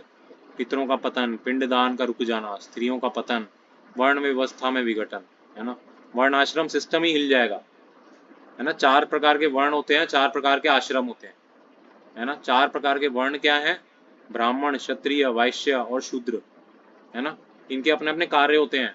ब्राह्मण का कर्तव्य क्या होता है? पठन पाठन यजन याजन, है ना, है ना। दान प्रतिग्रह, मतलब पढ़ना, शास्त्रों को पढ़ना और पढ़ाना, है ना, शास्त्रों को, जैसे हम टीचिंग कर रहे हैं आपको, है ना। इस तरह का ये कार्य है, ब्राह्मणों का कार्य है ना। और यजन याजन, पूजा अर्चना, यज्ञ इत्यादि ये सब करना, है ना। और दान प्रतिग्रह, है ना, तो दान देना, दान लेना, है ना। तो वो समाज को शिक्षा का दान देता है और समाज से उसको जो उसके अपना शरीर चलाने के लिए चाहिए, वो थोड़ा सा पैसा वो लेता है, ब्राह्मण, है ना। क्षत्रिय, क्षत्रिय का क्या है ना, वो निडर रहता है ना, ब्रेव होता है, वो लड़ता है, इज अ वॉरियर, है ना। ही प्रोटेक्ट्स द सिविलाइजेशन, वो क्या करता है? समाज की सुरक्षा करता है, छत्र की तरह रहता है। छत्र, देखिए जो ये क्षत्रिय है ना, ये शत धातु से आता है, और शत धातु का मतलब है छत्र बनना, छत्र, प्रोटेक्शन, शेल्टर, है ना, है ना। तो जो वो हैं अपने क्षत्रिय हैं, वो छत्र की तरह है, सोसाइटी के प्रोटेक्टर हैं, है ना। ऊपर छाता है ना, तो हमें बारिश नहीं आती। इसी तरीके से क्षत्रिय भी है ना, वो प्रोटेक्शन देता है सोसाइटी को। फिर वैश्य, वैश्य का धर्म क्या है? गोरक्षा वाणिज्यम, है ना। वाणिज्य मतलब इकोनॉमी, है ना, ट्रेड, बिजनेस, बिजनेस करना, है ना, बिजनेस करना। और इसके अलावा गोरक्षा करना, गाय का पालन करना, गाय की रक्षा करना। कोई कर रहा है आजकल? कोई भी नहीं कर रहा, है ना। ना ही तो कोई आज ब्राह्मण रहा है, ना क्षत्रिय रहा है, ना ही वैश्य रहा है ना। अब बचा कौन? शूद्र। शूद्र का काम क्या है? बाकी सबकी सेवा करना, बाकी बाकी वर्णों की सेवा करना, है ना। वो भी नहीं कर रहे हैं, है ना। वर्ण ही नहीं है तो किसकी सेवा करेंगे? बट फिर भी चलो, कॉर्पोरेट में जॉब करते हैं, मैं भी हूँ उसी में, है ना। कॉर्पोरेट में जॉब करते हैं या कुछ करते हैं, तो क्या है भाई? शूद्र हैं। कलो शूद्र संभवा, ऐसा बोला गया। कलयुग में सारे लोग ही शूद्र हैं। सेवा कर रहे हैं ना भाई, किसी की तो सेवा कर रहे हैं ना। कॉर्पोरेट में किसी बॉस की सेवा कर रहे हैं, है ना। तो वो शूद्रों के काम है। तो कलयुग में सभी शूद्र हैं, ऐसा शास्त्र में कहा है। कोई ब्राह्मण, कोई क्षत्रिय, कोई वैश्य है ही नहीं, कोई कर ही नहीं रहा अपनी ड्यूटी। फिर आश्रम, है ना, ब्रह्मचारी, 25 साल की उम्र तक स्ट्रिक्ट ब्रह्मचार्य रहे, है ना। गुरु के आश्रम में रहना, गुरु जब तक बोले ना खाना भी नहीं खाना, है ना, इतना डिसिप्लिन में रहना, ऐसा सिखाया जाता था। कोई ट्रेनिंग ले रहा है ऐसी? कोई भी नहीं ले रहा, है ना। मुझे 7 महीने का आप लोगों की कृपा से थोड़ा मौका मिला था आश्रम में रहने का, थोड़ा बहुत ट्रेनिंग देखने का, एटलीस्ट छू के आ गया बस तो नहीं मिल पाया, दुर्भाग्यशाली है, क्या करें। आप लोग डालिएगा अपने बच्चों को, है ना, स्कूल्स में, ऐसे हमारे गुरुकुल्स हैं इस्कॉन के, उसमें डालिए ताकि वो सीखें, कुछ ब्रह्मचार्य सीखें बचपन में। फिर 25 साल से लेके, है ना, कितने साल तक? 50 साल तक गृहस्थ रहने का अधिकार होता है, गृहस्थ रहना जब चाहिए, है ना। गृहस्थ धर्म का पालन करना चाहिए। उसमें क्या होता है? दान देना चाहिए, है ना। और क्या करना चाहिए? बाकी सारे आश्रमों का पोषण करना चाहिए, है ना। ब्रह्मचारी कमाता नहीं है, वानप्रस्थी भी कमाता नहीं है ना, और सन्यासी भी नहीं कमाता है ना, तो सिर्फ गृहस्थ कमाता है। तो उसको, उन सबको दान देना चाहिए, उनको खाना देना चाहिए, भोजन के लिए आमंत्रित करना चाहिए, है ना। भक्तों को बुलाइए अपने घर में, भोजन कराइए, है ना, कुछ सेवा कीजिए, उनकी दान दीजिए। हमारे व्हाट्सएप ग्रुप है, इसमें भी इतनी सारी लोगों की सेवा की ज़रूरत है। आप लोग जो सीरियस हैं, जो इस चीज़ को आगे लेना चाहते हैं, आप सहयोग कीजिए, कुछ ना कुछ आर्थिक सहयोग कीजिए, कुछ ना कुछ अपना शारीरिक श्रम दीजिए, कुछ भी जो आपके पास टाइम है ना। कुछ भी ज़्यादा नहीं आपसे मांग रहे, आधा घंटा दे दो, है ना। वीकेंड्स में थोड़ा टाइम दे दो, वीकेंड्स में सबसे ज़्यादा ज़रूरत होती है ना। थोड़ा टाइम दो, थोड़ा अपना ही ग्रुप समझो, है ना, अपना ही समझिए, थोड़ा रिस्पॉन्सिबिलिटी लीजिए। कॉलिंग सेवा मिले, कॉलिंग सेवा कीजिए, है ना। कॉलिंग सेवा करने में ये मत सोचिए अरे क्या है यार, ये तो हमें वो बना दिए, कॉलर वाला बना दिया, ये बना दिया। नहीं नहीं, ऐसा कुछ नहीं है ना। तो इसको अपना ही ग्रुप समझिए। यश प्रभु क्या कह रहे हैं आप? प्रभु मैं कह रहा हूँ अगर कॉलिंग सेवा देनी है प्रभु मुझे दे दो। मैं ऑफिस में सबसे ज्यादा हरि बोलता हूँ, बोल, काम भी सबसे ज्यादा करता हूँ, मैं कर लूंगा। जय हरि बोल, यश प्रभु की जय। देखो ऐसे होना चाहिए हमें, है ना, उत्साही होना चाहिए, हमें भी एंथुजियाज्म दिखाना चाहिए ना भाई। भगवान कृष्ण कितने एंथुजियास्टिक हैं हमारे, हमें अपने आप को देने के लिए। भगवत गीता दे दिया, है ना, आपने दर्शन दे दिए, भक्तों को दे दिया, फ्री में लिंक दे दिया भगवत गीता का सेमिनार का, है ना, फिर भी कोई आए ना तो क्या करें उसका, बताओ। इतने सारे रिमाइंडर भेज दिए, इतने सारे लोगों ने कॉलिंग कर दी, है ना, फिर भी कुछ जो सीरियस हैं वही लोग ही आ रहे हैं। तो इससे क्या पता लगता है कि आप लोग सीरियस हैं, है ना। तो आप लोग सीरियस हैं तो सीरियस रहिए, है ना, आगे भी बढ़िए, है ना, और लोगों को भी जोड़िए। आपके कोई फ्रेंड्स हैं, कोई रिलेटिव हैं, है ना। मैं एक व्यक्ति हूँ, मैं कितना कर सकता हूँ, मैं कुछ नहीं कर सकता, है ना। मैं अपनी तरफ से बेस्ट जो कर पा रहा हूँ कर रहा हूँ ऑलरेडी। रोज दर्शन भेजता हूँ, रोज कॉलिंग भेज रहा हूँ, रोज मैसेजेस भेज रहा हूँ। कई बार तो लोग मुझे लगता है इरिटेट हो जाते होंगे, यार एक ही बंदा यही प्रवचन भी यही देता है, कॉलिंग भी यही करता है है ना, मैसेजेस भी यही भेजता है, दर्शन भी यही भेजता है। तो वन मैन शो नहीं होता, है ना। इस्कॉन का मतलब है सोसाइटी सर्विस के लिए दी गई है। ये ग्रुप जो बना है ये सेवाओं के लिए दिया गया है ना। हम सेठ जी बने रहेंगे, है ना, तो नहीं चलेगा, तो फिर बंद हो जाएगा ग्रुप, है ना। सेठ जी मत बनिए, है ना, आप सेवक हैं, हम सब सेवक हैं, भगवान के सेवक हैं आप। थोड़ी सी सेवा दीजिए, है ना, अपने अपने काम भी कीजिए, अपना सब धर्म भी निभाइए, हम उसके लिए मना नहीं कर रहे हैं, बट थोड़ा सा अपना, है ना, आगे आगे फोर फ्रंट में आके थोड़ा सा लड़िए, वॉरियर की तरह लड़िए, अर्जुन की तरह, है ना। कब तक पीछे बैठे रहेंगे, है ना, कब तक पेविलियन में बैठे रहेंगे। आइए आगे, तीर कमान निकालिए और लड़िए। लड़ने का क्या मतलब है, माया से लड़िए, है ना, लोगों की अज्ञानता को हटाइए, बोलिए आओ आओ ज्वाइन करो भाई, सीखो कुछ, आपका फायदा होगा, हमें तो बहुत फायदा मिला है ना। माउथ ऑफ वर्ड, आप बोलेंगे कि हमें फायदा मिला है तो वो लोग भी सीखेंगे। ऐसे ही हम बताते हैं। और फिर आगे गृहस्थ, फिर वानप्रस्थ और सन्यास, है ना। 51 से लेके 75 तक वानप्रस्थ, वन में जाते हैं। आजकल तो वन ही नहीं है ना, कॉन्क्रीट जंगल्स हैं, वन ही नहीं है। तो क्या कीजिए, कोई बात नहीं, घर में रहिए, है ना, और जीवन मतलब अगर मंदिर के आसपास घर ले लीजिए, है ना, या वृंदावन में घर ले लीजिए, और क्या कीजिए, मंदिर में जाके सेवा कीजिए, पूरा समय अपना वहीं दीजिए। पूरा जीवन आपने लगाया होगा अलग अलग जगह पे, है ना, अलग अलग जगह पे लगाया होगा। कभी पुत्र की सेवा, है ना, बच्चों की सेवा, कभी पत्नी की सेवा, कभी इसकी सेवा, उसकी सेवा, बॉस की सेवा, है ना। बोलो बस हो गया भाई, हो गया, 50 से बड़ा हो गया हूँ मैं, जीवन नहीं देना मैंने तुम्हें, बहुत कमा लिया, अब जाओ मंदिर में फिर सेवा करो, है ना। फिर उसके बाद सन्यास, तो कुछ लिमिटेड लोग, कुछ गिने चुने जो शुद्ध हो जाते हैं, तो वो सन्यास लेते हैं, फिर वो पूरा प्रचार करते हैं अपना, पूरा तन मन सब कुछ लगा देते हैं, ठीक है। तो ये वर्ण और आश्रम खत्म हो गए हैं प्राय, है ना। तो अब थोड़ा सा जल्दी जल्दी बढ़ेंगे आगे, है ना।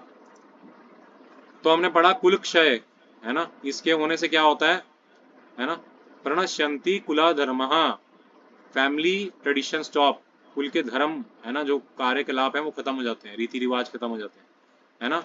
फिर अधर्मो अभिभावत्य, है ना, अभिभावती, इरिलीजन इंक्रीजेस, है ना, अधर्म बढ़ता है। फिर प्रदूषंती कुला स्त्रिया, कुल स्त्रिया जो है वो प्रदूषित हो जाती है ना। और वर्ण संकरा, अनवांटेड प्रोजेनी, मैंने बताया था ना, वर्ण संकर, ये वर्ण संकर पैदा होने लगते हैं। इससे क्या क्या होता है, नरक, नारकीय जीवन होता है ना। पतंती पितरो, पितर गिर जाते हैं, है ना। और उत्साध्यन्ते जाति धर्म कुल धर्म, है ना, जो फैमिली प्रोजेक्ट्स हैं, कम्युनिटी वेलफेयर एक्टिविटीज हैं, सब रुक जाती हैं। ओके, तो किसको काजल जी, हरे कृष्णा, हरे कृष्ण। पढ़िए जरा। ओ कितने आश्चर्य की बात है कि हम सब उद्यम पाप कर्म करने के लिए उद्यत हो रहे हैं। राज्य सुख भोगने की इच्छा से प्रेरित होकर हम अपने संबंधियों को मारने पर तुले हैं। यदि शस्त्रधारी धृतराष्ट्र के पुत्र मुझ निहत्थे तथा रणभूमि में प्रतिरोध न करने वाले को मारे तो यह मेरे लिए श्रेष्ठकार होगा। संजय ने कहा, युद्ध भूमि में इस प्रकार कहकर अर्जुन ने अपना धनुष तथा बाण एक ओर रख दिया और सोच संपन्न चित्त से रथ के आसन पर बैठ गया। तो क्या आ रहा है इसमें कि वो कह रहे हैं, ओह कितने आश्चर्य की बात है कि हम सब इस जघन्य पाप कर्म में लगने के लिए उद्यत हैं, है ना। राज्य सुख भोगने की इच्छा से प्रेरित होके हम अपने संबंधियों को मारने पे तुले हैं, है ना। ये अर्जुन पे करुणा आ रही है। और यदि शस्त्रधारी धृतराष्ट्र के पुत्र मुझ निहत्ते, है ना, तथा रणभूमि में प्रतिरोध ना करने वाले को भी मारें तो भी ये मेरे लिए श्रेयस्कर होगा। तो कह रहे हैं मुझे मार दो, वो अच्छा है मेरे लिए, है ना, मैं नहीं मारूंगा तुम्हें, है ना। वही गांधी जी का प्रिंसिपल, है ना।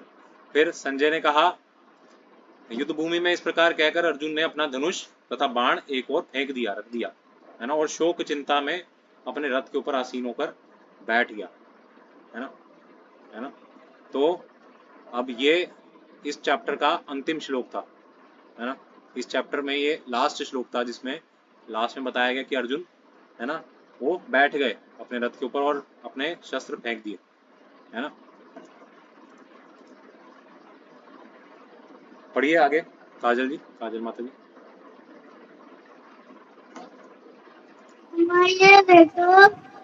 अर्जुन ने कहा, मेरे लिए शस्त्र त्याग कर मर जाना बेहतर है।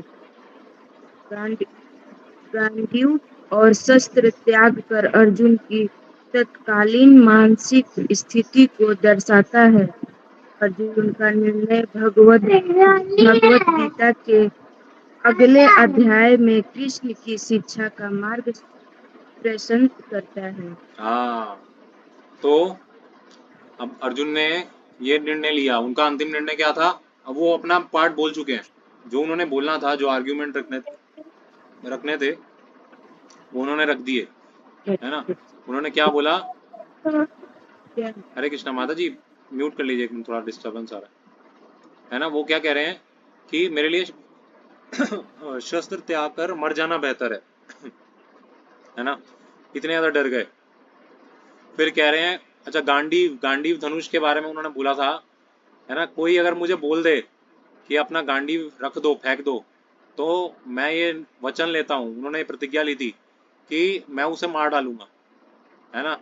वो इतना ज्यादा गर्व था उन्हें अपने ऊपर, घमंड या गर्व, है ना, जो कहेंगे स्वाभिमान था कि कोई बोल दे अगर, है ना। एक बार ऐसा हुआ भी था, है ना, युधिष्ठिर महाराज ने फिर बाद में जाके बोला था कि अपना शस्त्र फेंक दो तो ऐसा बाद में क्लाइमैक्स आएगा, है ना, महाभारत में आता है ऐसा। तो क्या उन्होंने प्रतिज्ञा ली थी कि कोई मेरे को अगर बोल दे कि मेरा गांडीव धनुष, है ना, तुम फेंक दो, तो मैं उसे मार डालूंगा, ऐसा उन्होंने प्रतिज्ञा ली थी। अब वो खुद ही फेंक दिए, है ना। अब किसको मारेंगे बताओ, है ना, किसको मारेंगे, अपने शौक को मारेंगे, अपने मोह को मारेंगे, क्योंकि उनके मोह ने फेंकवाया ना गांडीव धनुष। तो ये दिखाता है कि उनकी तत्कालीन मानसिक स्थिति क्या थी। इसलिए हम भी कभी कभी क्या करते हैं, हम भी, है ना, स्पॉन्टेनियस डिसीजंस ले लेते हैं, है ना, एकदम स्पॉन्टेनियस कि भाई ठीक है, बहुत हो गया, अब हो गया, है ना। इसे कहते हैं रिएक्ट करना, रिस्पॉन्ड करना नहीं कहते, है ना। दो चीज़ों में फ़र्क है, रिएक्ट करना और रिस्पॉन्ड करना। रिस्पॉन्ड होता है सोच समझ के, जवाब सोच के, एनालिसिस करके फिर जवाब देना। पर रिएक्ट करना का क्या मतलब होता है ना, किसी ने तुम्हें अगर हल्का सा कुछ बोल दिया, गाली सुना दी, आप तुरंत चाकू निकालो, उसके पेट में मार दो, है ना। फिर क्या होगा, फिर आप जेल में जाओगे, है ना। तो ये होता है रिएक्ट करना। तो अर्जुन ने रिएक्ट किया, अपना धनुष फेंक दिया और बैठ गए वहीं पे, है ना। और किस लिए बैठ गए, क्योंकि आगे भगवान ने भगवत गीता बोलनी थी, है ना। तो भगवान ने ऐसा कराया। अब शिष्य भाव का आरंभ, है ना। अब अगले चैप्टर में हम पढ़ेंगे कैसे शिष्य भाव आ रहा है अर्जुन के अंदर, है ना। अर्जुन का आत्मसमर्पण अध्याय 2 में प्रकट होता है ना। 2.7 में कह रहे हैं कि अब मैं आपका शिष्य हूँ, है ना, आप मुझे जो उत्तम समझे वह बताएं, है ना। आगे जाके वो फिर उनके शिष्य बनेंगे, है ना। सच्चा, और प्रभुपाद जी बता रहे हैं, सच्चा शिष्य वही है जो गुरु के मार्गदर्शन लेने के लिए तैयार हो, है ना। गुरु से मार्गदर्शन लेना चाहता हो, वही तभी तो शिष्य हो भाई, वरना शिष्य किस बात के, है ना। तो हम इसका आप कंक्लूजन दे रहे हैं, अध्याय 1 में क्या क्या शिक्षाएं हमने ली, हमने देखा कि मोह और करुणा में क्या फर्क है ना। एक तो हो गया मोह और एक हो गया करुणा, है ना। ये दोनों अलग अलग टर्म्स है ना। तो इसको कब क्या करना है वो हमें समझदार बनना पड़ेगा, कब मोह दिखाना है, कब करुणा करनी है। मोह तो बेकार है पर करुणा करना अच्छा है ना। गुरु शास्त्र की शरण का महत्व, है ना। तो अब क्या है, वो कृष्ण से पूछे ये सब, उन्होंने खुद से डिसीजन नहीं लिया। कई बार हम भी क्या है ना कंफ्यूज हो जाते हैं, है ना। हमें लगता है अरे ये वीर नरसिंह प्रभु तो यार मैसेजेस पे मैसेजेस भेजते रहते हैं, परेशान कर दिए इन्होंने, चलो मैं ग्रुप ही छोड़ देता हूँ, है ना। फिर मैसेज आता है फलाना फलाना हैज लेफ्ट द ग्रुप, है ना। तो क्या है ये, क्या है ये क्या है, ये रिएक्शन है कि रिस्पॉन्स है? ये रिएक्शन है ना। भाई ठीक है, आपको अगर लग रहा है कि वीर नरसिंह प्रभु पका रहे हैं आपको, म्यूट कर दो अपने ग्रुप को, ठीक है। मत ध्यान दो इतना मेरे को, चलेगा। रहो साथ तो रहो, कम से कम साथ नहीं रहोगे, छोड़ के चले जाओगे तो फिर तो कोई नहीं बचा पाएगा भाई, है ना। साथ रहो, है ना, साथ रहो। कभी ना कभी देखो ये भक्त लोग ही साथ देंगे, है ना। प्रभु जी हैं, है ना, हमारे पास सीनियर डिवोटीज हैं, सारे भक्त लोग हैं, ये लोग आपका साथ नहीं पाएंगे। जब आपको जरूरत पड़ेगी आप इनसे हेल्प लोगे, है ना। आप इनसे दूर भागोगे फिर आप जिसकी भी शेल्टर लोगे ना वो तो धोखा देगा आपको, है ना। आप भक्तों से दूर भागोगे, आप कहोगे यार ये परेशान कर देते हैं यार, कॉलिंग सेवा करो, ये सेवा करो, वो सेवा करो, भक्ति में चैंटिंग करो, ये करो। अरे हम क्या करें, हमारे पास अपने लिए टाइम नहीं बचता कुछ यार, ये सिर्फ स्पॉन वाले तो हमारे ब्रेन वॉश कर देते हैं। नहीं भैया, जब आप भक्ति करोगे ना तभी आप भगवत धाम जाओगे, है ना। तो वो भक्त लोग ही हैं जो आपकी हेल्प करेंगे भगवत धाम जाने में, है ना। बाकी दुनिया जो है वो किस लिए है, वो आपको भटकाने के लिए, धोखा देने के लिए बनी है। तो उनकी शरण मत लो, भक्तों की शरण लो। भक्तों के साथ रहोगे तो सुरक्षित रहोगे, है ना। संरक्षण में रहोगे, सुरक्षित रहोगे। अकेले रहोगे तो ये जो है ना कलयुग रूपी ये जो बाघ है, ये कब निकल जाएगा आपको भी नहीं पता चलेगा, ठीक है। तो सेफ हो, आप भक्तों के साथ में हो, सेफ हो। कोई बोलने वाला है, कोई सुधारने वाला है, कोई देखने वाला है, मॉनिटर करने वाला है, तो आप सुरक्षित हो।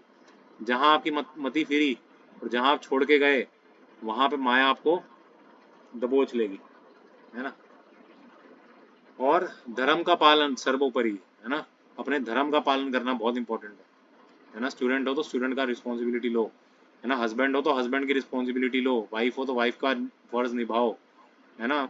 बेटा हो तो बेटा का फर्ज निभाओ, बेटी हो तो बेटी का फर्ज निभाओ, है ना। अपने अपने फर्ज निभाओ, है ना। और अगर सबसे बड़ा फर्ज क्या है, भगवान के संतान हो, है ना, भगवान के अंश हो, तो भगवान की सेवा करो। सबसे बड़ा धर्म है ये, सबसे बड़ा धर्म, है ना। आज तो ये माँ बाप हैं, आज तो ये भाई बहन है, आज तो ये सगे संबंधी है, आज ये फ्रेंड मित्र वगैरह है, अगले जन्म में कोई और होगा, फिर उससे अगले जन्म में कोई और होगा, है ना। पर सबसे बड़ा धर्म क्या है, सबसे बड़ा धर्म है उस परम पिता परमेश्वर, है ना, भगवान ठाकुर जी कृष्ण, है ना, उनकी सेवा में लगना। इस ग्रुप से कुछ सेवा लो, अपनी तरफ से इनिशिएटिव लो कि भाई मैं कॉलिंग करूंगा, मैं ये करूंगा, मैं वो करूंगा, कुछ कुछ सेवाएं लो।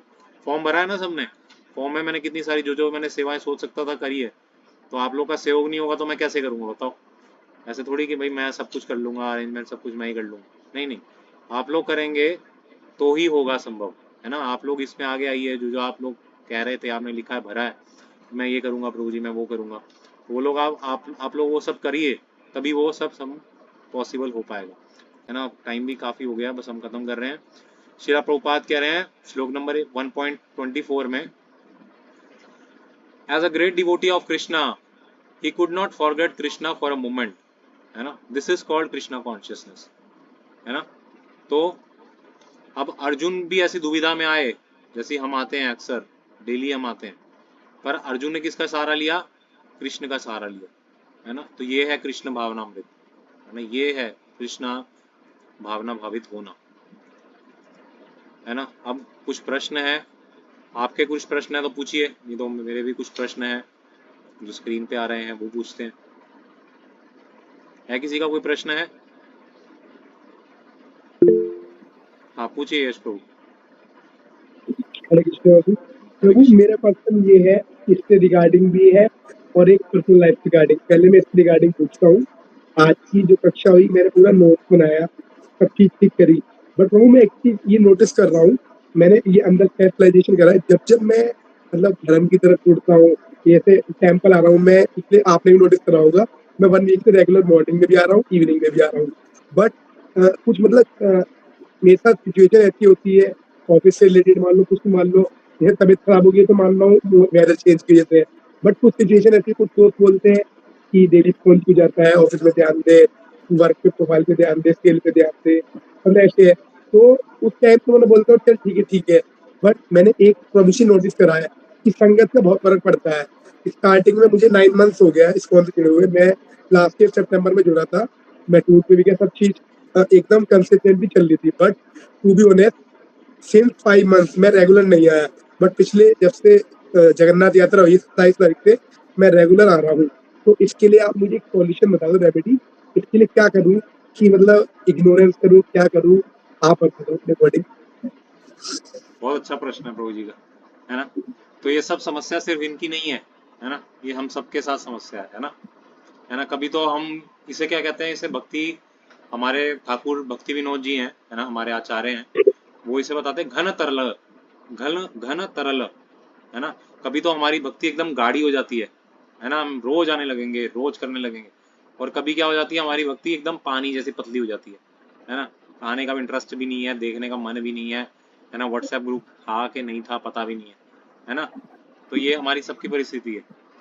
तो इसका उपाय क्या है ना। इसका उपाय है, आप भक्तों से सलाह लीजिए, है ना। आप पूछिए, है ना, कि प्रभु जी क्या मेरा इस टाइम पे ये आना ठीक है, नहीं है। क्योंकि हर किसी का ना पर्सनल होता है, किसी के पास समय है तो वो आए मंदिर, लेकिन अगर उसका जॉब की रिस्पॉन्सिबिलिटीज हैं या उसके घर की तरफ ड्यूटीज हैं तो वो उस हिसाब से उसे मैनेज कर सकते हैं, है ना। अगर रोज आना संभव नहीं है तो वीक में 3 बार आओ, है ना, 4 बार आओ, है ना। ऑफिस में भी ध्यान दो कि वो लोग भी ना बोल पाए, है ना, उनको भी क्यों मौका दें हम कि वो हमारी बुराई करें, है ना, वो इस्कॉन के बारे में गलत सोचें। आप उनके सामने ऐसे रहो। देखो एक सिंपल सा फंडा है ना, चैतन्य महाप्रभु ने बताया। चैतन्य महाप्रभु ने ये नहीं बोला सब छोड़ छाड़ के आ जाओ, है ना, एकदम वो बन जाओ, ब्रह्मचारी बन जाओ, सन्यासी बन जाओ, ऐसा नहीं बोला। चैतन्य महाप्रभु ने रघुनाथ दास गोस्वामी को बोला, है ना, ऐसे रहो, ऐसे बिहेव करो उनके सामने कि जैसे आप उन्हीं के ही हो, है ना, उन्हीं की तरह ही हो, उन्हीं के जैसे ही हो। लेकिन आप मन से हमेशा कृष्ण की तरह ही रहो, अपना जेन्युइन वही रखो, है ना, अंदर से वही रहो, है ना। आप उनके साथ रहो तो आप दिखाओ मैं सीरियस हूँ अपने जॉब में, अपने काम में मैं सीरियस हूँ, देखो मैं कितना अच्छे से कर रहा हूँ, अपनी अच्छी से रिस्पॉन्सिबिलिटी निभाओ। लेकिन जब आप भक्तों के साथ में आओ, भक्तों के संग में आओ, तो पूरा अपना 100% दो, है ना। उनको सिर्फ अपना दिमाग दो, दिल मत दो।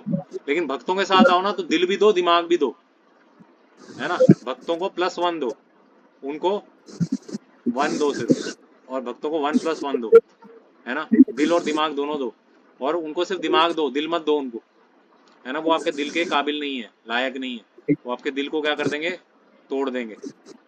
तो उन्हीं पे दिल दो जो आपके दिल को सुरक्षित रखे, है ना, जिन पे आप विश्वास कर सकते हैं, वो भक्त लोग ही हैं।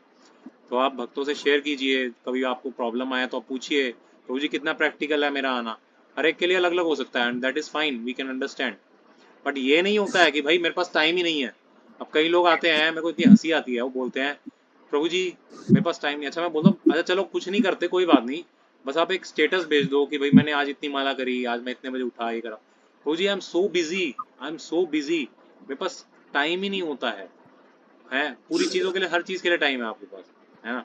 मैंने कहा चलो अगर माला नहीं भी हुई तब भी आप स्टेटस भेजो, है ना। अकाउंटेबिलिटी दिखेगी ना इससे कि भाई आप कम से कम सुधरना चाहते तो हो, है ना। तो वो लोग वो भी नहीं करते। आगे बढ़े। हरे कृष्ण। यस प्रभु जी। तो यस प्रभु जी, यही मेरा तरफ से सॉल्यूशन था। आई होप आपको आंसर मिला होगा। और किसी का कोई, थैंक यू। और किसी का कोई प्रश्न है?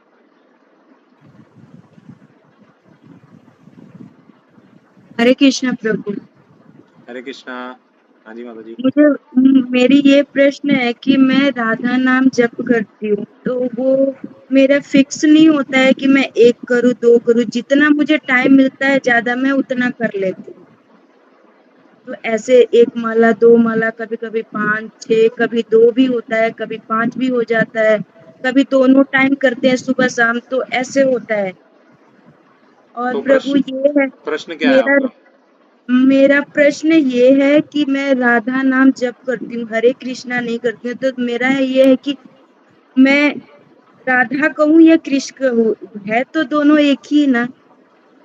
इसमें अच्छा, मुझे देखिए क्या है, जो ये कलयुग है ना, कलयुग में हम जितने भी कलयुग के वासी हैं, है ना, तो हम सब क्या है, अभी शुद्ध नहीं है ना, ये हम जानते हैं, हमारे मन में कितना मैल है ना, है ना।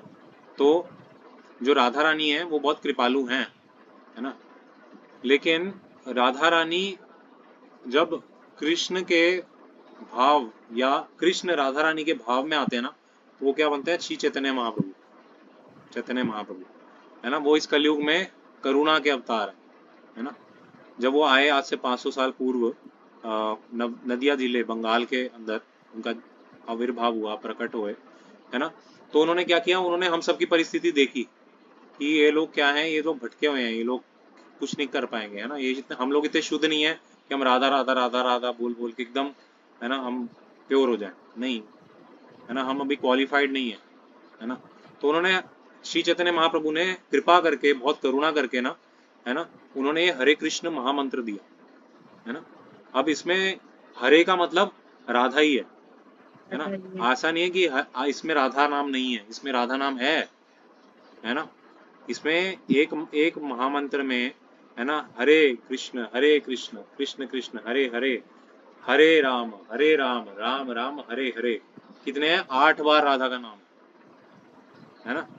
तो आप एक माला जाप करते हैं हरे कृष्ण महामंत्र का, तो 8 इंटू 108, इतने आपने राधा नाम ले लिए। तो सोचिए, कम से कम एक माला तो कीजिए, है ना।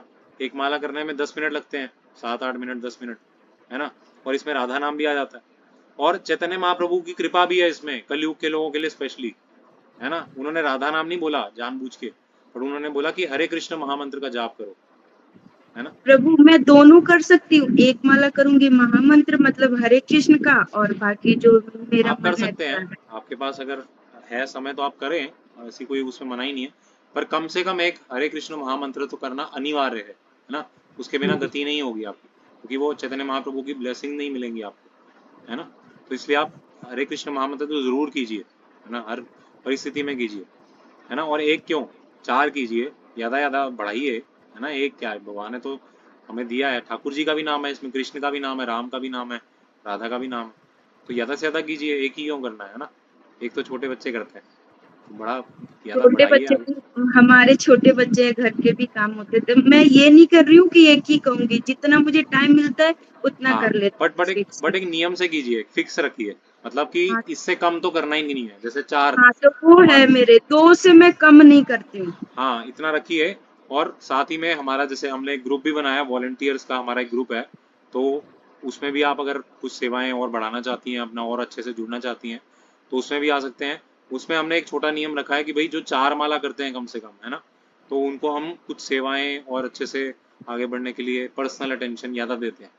तो अगर आप चाहते हैं, है ना, तो आप थोड़ा बढ़ाइए, नहीं है तो भी अगर आपका सेवा का इच्छा है तो आप मुझे बताइएगा, मैं आपको ग्रुप में ऐड कर सकता हूँ, है ना। उसमें वॉलंटियर्स हैं सारे, वो अपना डेली साधना चार्ट भेजते हैं, कितने हम बजे उठे, कितने बजे सोए, कितनी माला का जाप किया, कितने बजे तक किया, है ना। उससे क्या होता है, हमें एक डिसिप्लिन आता है कि रोज करना है ना, हमें याद रहेगा रोज करना है, रोज करना है ना। और उसमें मुझे इसकी भी सेवा चाहिए, मैं अकेला ही भेजता हूँ उसमें कि भाई रिमाइंडर कि भाई भेजो, सब भेजो, पर कोई भेजता ही नहीं है, एक दो दो तीन लोग ही, 2-3 लोग ही भेजते रहते हैं। तो उसमें भी हमें वॉलंटियर्स चाहिए जो सबको बोलें, थोड़ा सा बोलें, मतलब फ़ोन करें कि प्रभु जी आपने भेजा नहीं आज, माता जी आपने भेजा नहीं आज, है ना। ठीक है माता जी, हरे कृष्ण। हरे कृष्ण। और किसी का कोई प्रश्न? टाइम थोड़ा ज़्यादा हो गया, 5 बजे तक था, 5:08 हो गए हैं, तो थोड़ी देर और रुकिएगा प्लीज़, है ना। प्रभु जी भी थोड़ा सा, अगर हम प्रभु जी से सुनेंगे अच्छा है ना, इतने एक्सपीरियंस वैष्णव हैं, तो आप सब सुनिएगा ज़रूर। और हमारे ये अभी चलेगा, है ना, भगवत गीता का जो हमारा ये सत्र है, ये अगले काफ़ी वीक्स तक चलेगा, है ना। तो आप लोग जुड़े रहिए, सिर्फ आप लोग लिमिटेड नहीं रहिए, है ना, और लोगों को भी जोड़िए, है ना। ये ओपन है ना, इसका कोई चार्जेस नहीं है, कोई फीस नहीं ली जाती। और आप देखिए, आपको खुद को समझ आ रहा होगा कितना इंपॉर्टेंट है, अगर आप खुद से पढ़ते तो ये समझ पाते आप, बताइए, समझ आता? कितने लोग कहते हैं कि समझ नहीं पाते, वो थम्स अप कीजिए।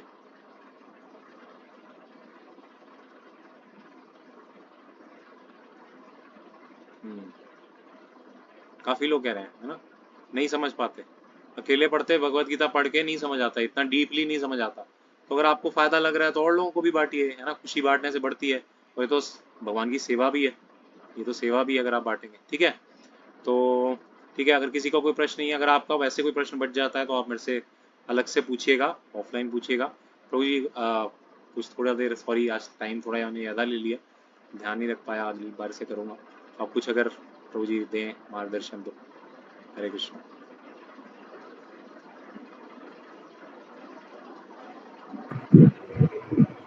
हरे कृष्ण। तो सभी का बहुत बहुत धन्यवाद। आप लोग कंटिन्यू अभी बने हुए हैं। तो बहुत ही विशेष आज का चर्चा रहा। तो आज ये चर्चा हुई तो इसका एक ओवरव्यू लेने का प्रयास करेंगे। तो देखिए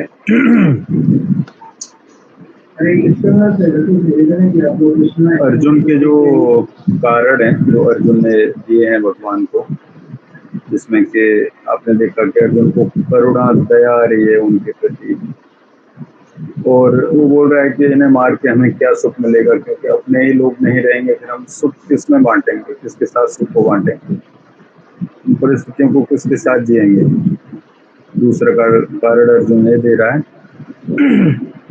फिर पाप का भय दिया ना, क्या होगा कि पाप लग जाएगा, पाप के कारण फिर क्या होगा, तो उसके परिणाम आएंगे और भोगने पड़ेंगे ना, वो सही नहीं है। क्यों, है ना, जैसे बोलते हैं कि आवेल मुझे मार, तो क्यों किसी को नुकसान दो ताकि उसे आप भी नुकसान में पड़ो, क्यों छेड़ो किसी से। और चौथा कुल का नाश, इससे भी क्या है कि पाप का भय होगा, पाप के परिणाम आएंगे। तो ये सब चीजें हैं, लेकिन देखिए ये कारण बिल्कुल ठीक है, ये कारण बिल्कुल ठीक है, बिल्कुल जेन्युइन है और सामाजिक है, सामाजिक धर्म के अकॉर्डिंग बिल्कुल ठीक है।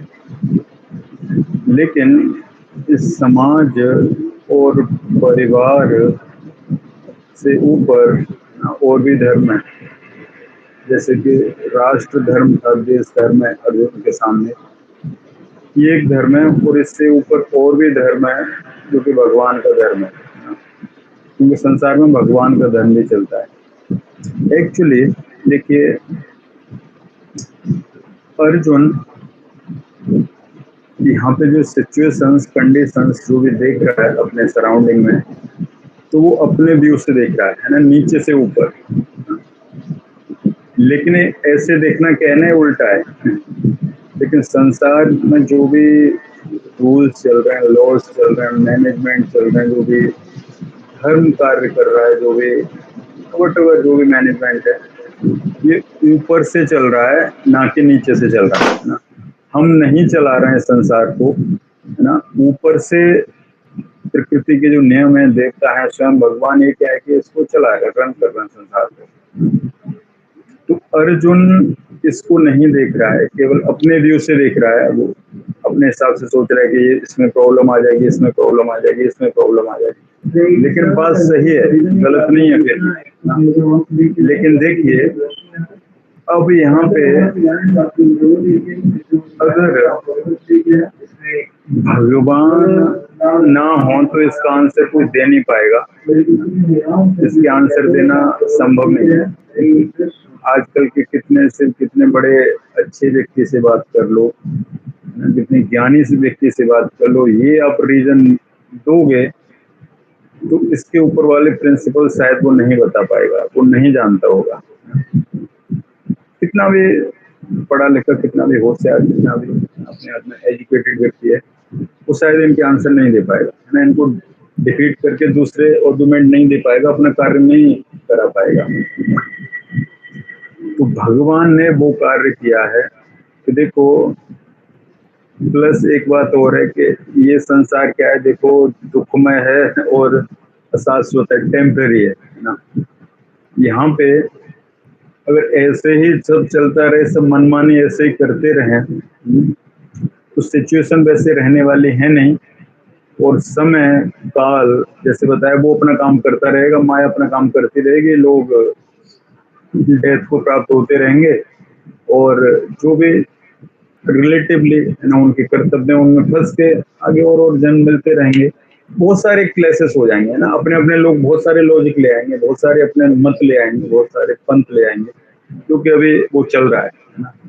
और अभी देखो चीजें बहुत कठिन हो गई हैं हर एक लेवल पे। अभी ऐसी स्थिति है आज के समाज में, आज की सभ्यता में कि देश की सरकार को भी है ना चलना बड़ा मुश्किल हो गया है। सरकार के लिए भी समस्या खड़ी हुई है। कोई योजना बनती है वो भी ठीक से उसके लिए एक मत नहीं होते लोग, और कोई व्यक्ति कहीं पे भी कोई भी कुछ भी करे है ना, लोग पसंद नहीं करते, अपना कुछ और ले आते हैं, एक मत नहीं होते, चाहे सबके हित की बात क्यों ना सही, लेकिन एक मत नहीं हो पाते। तो क्यों वो बात बोल रहे हैं इसको, क्योंकि अगर ऐसे ही चलता रहे और भगवान बोलते कि चलो भाई तू ठीक बोल रहा है सब, तो इससे क्या है ना काम नहीं चलेगा। लोग केवल इन्हीं तात्कालिक, प्रभुपाद ऐसे बोलते हैं कि तात्कालिक धर्मों में ही फंसे रहेंगे। अभी के लिए धर्म है तो इसका पालन कर लो, और इससे क्या है कि कुछ इमीडिएट ना कुछ रिलैक्स कुछ कंफर्ट मिल जाएगा, बस आगे बढ़ो। लेकिन समस्या का इससे ना समाधान नहीं होता है।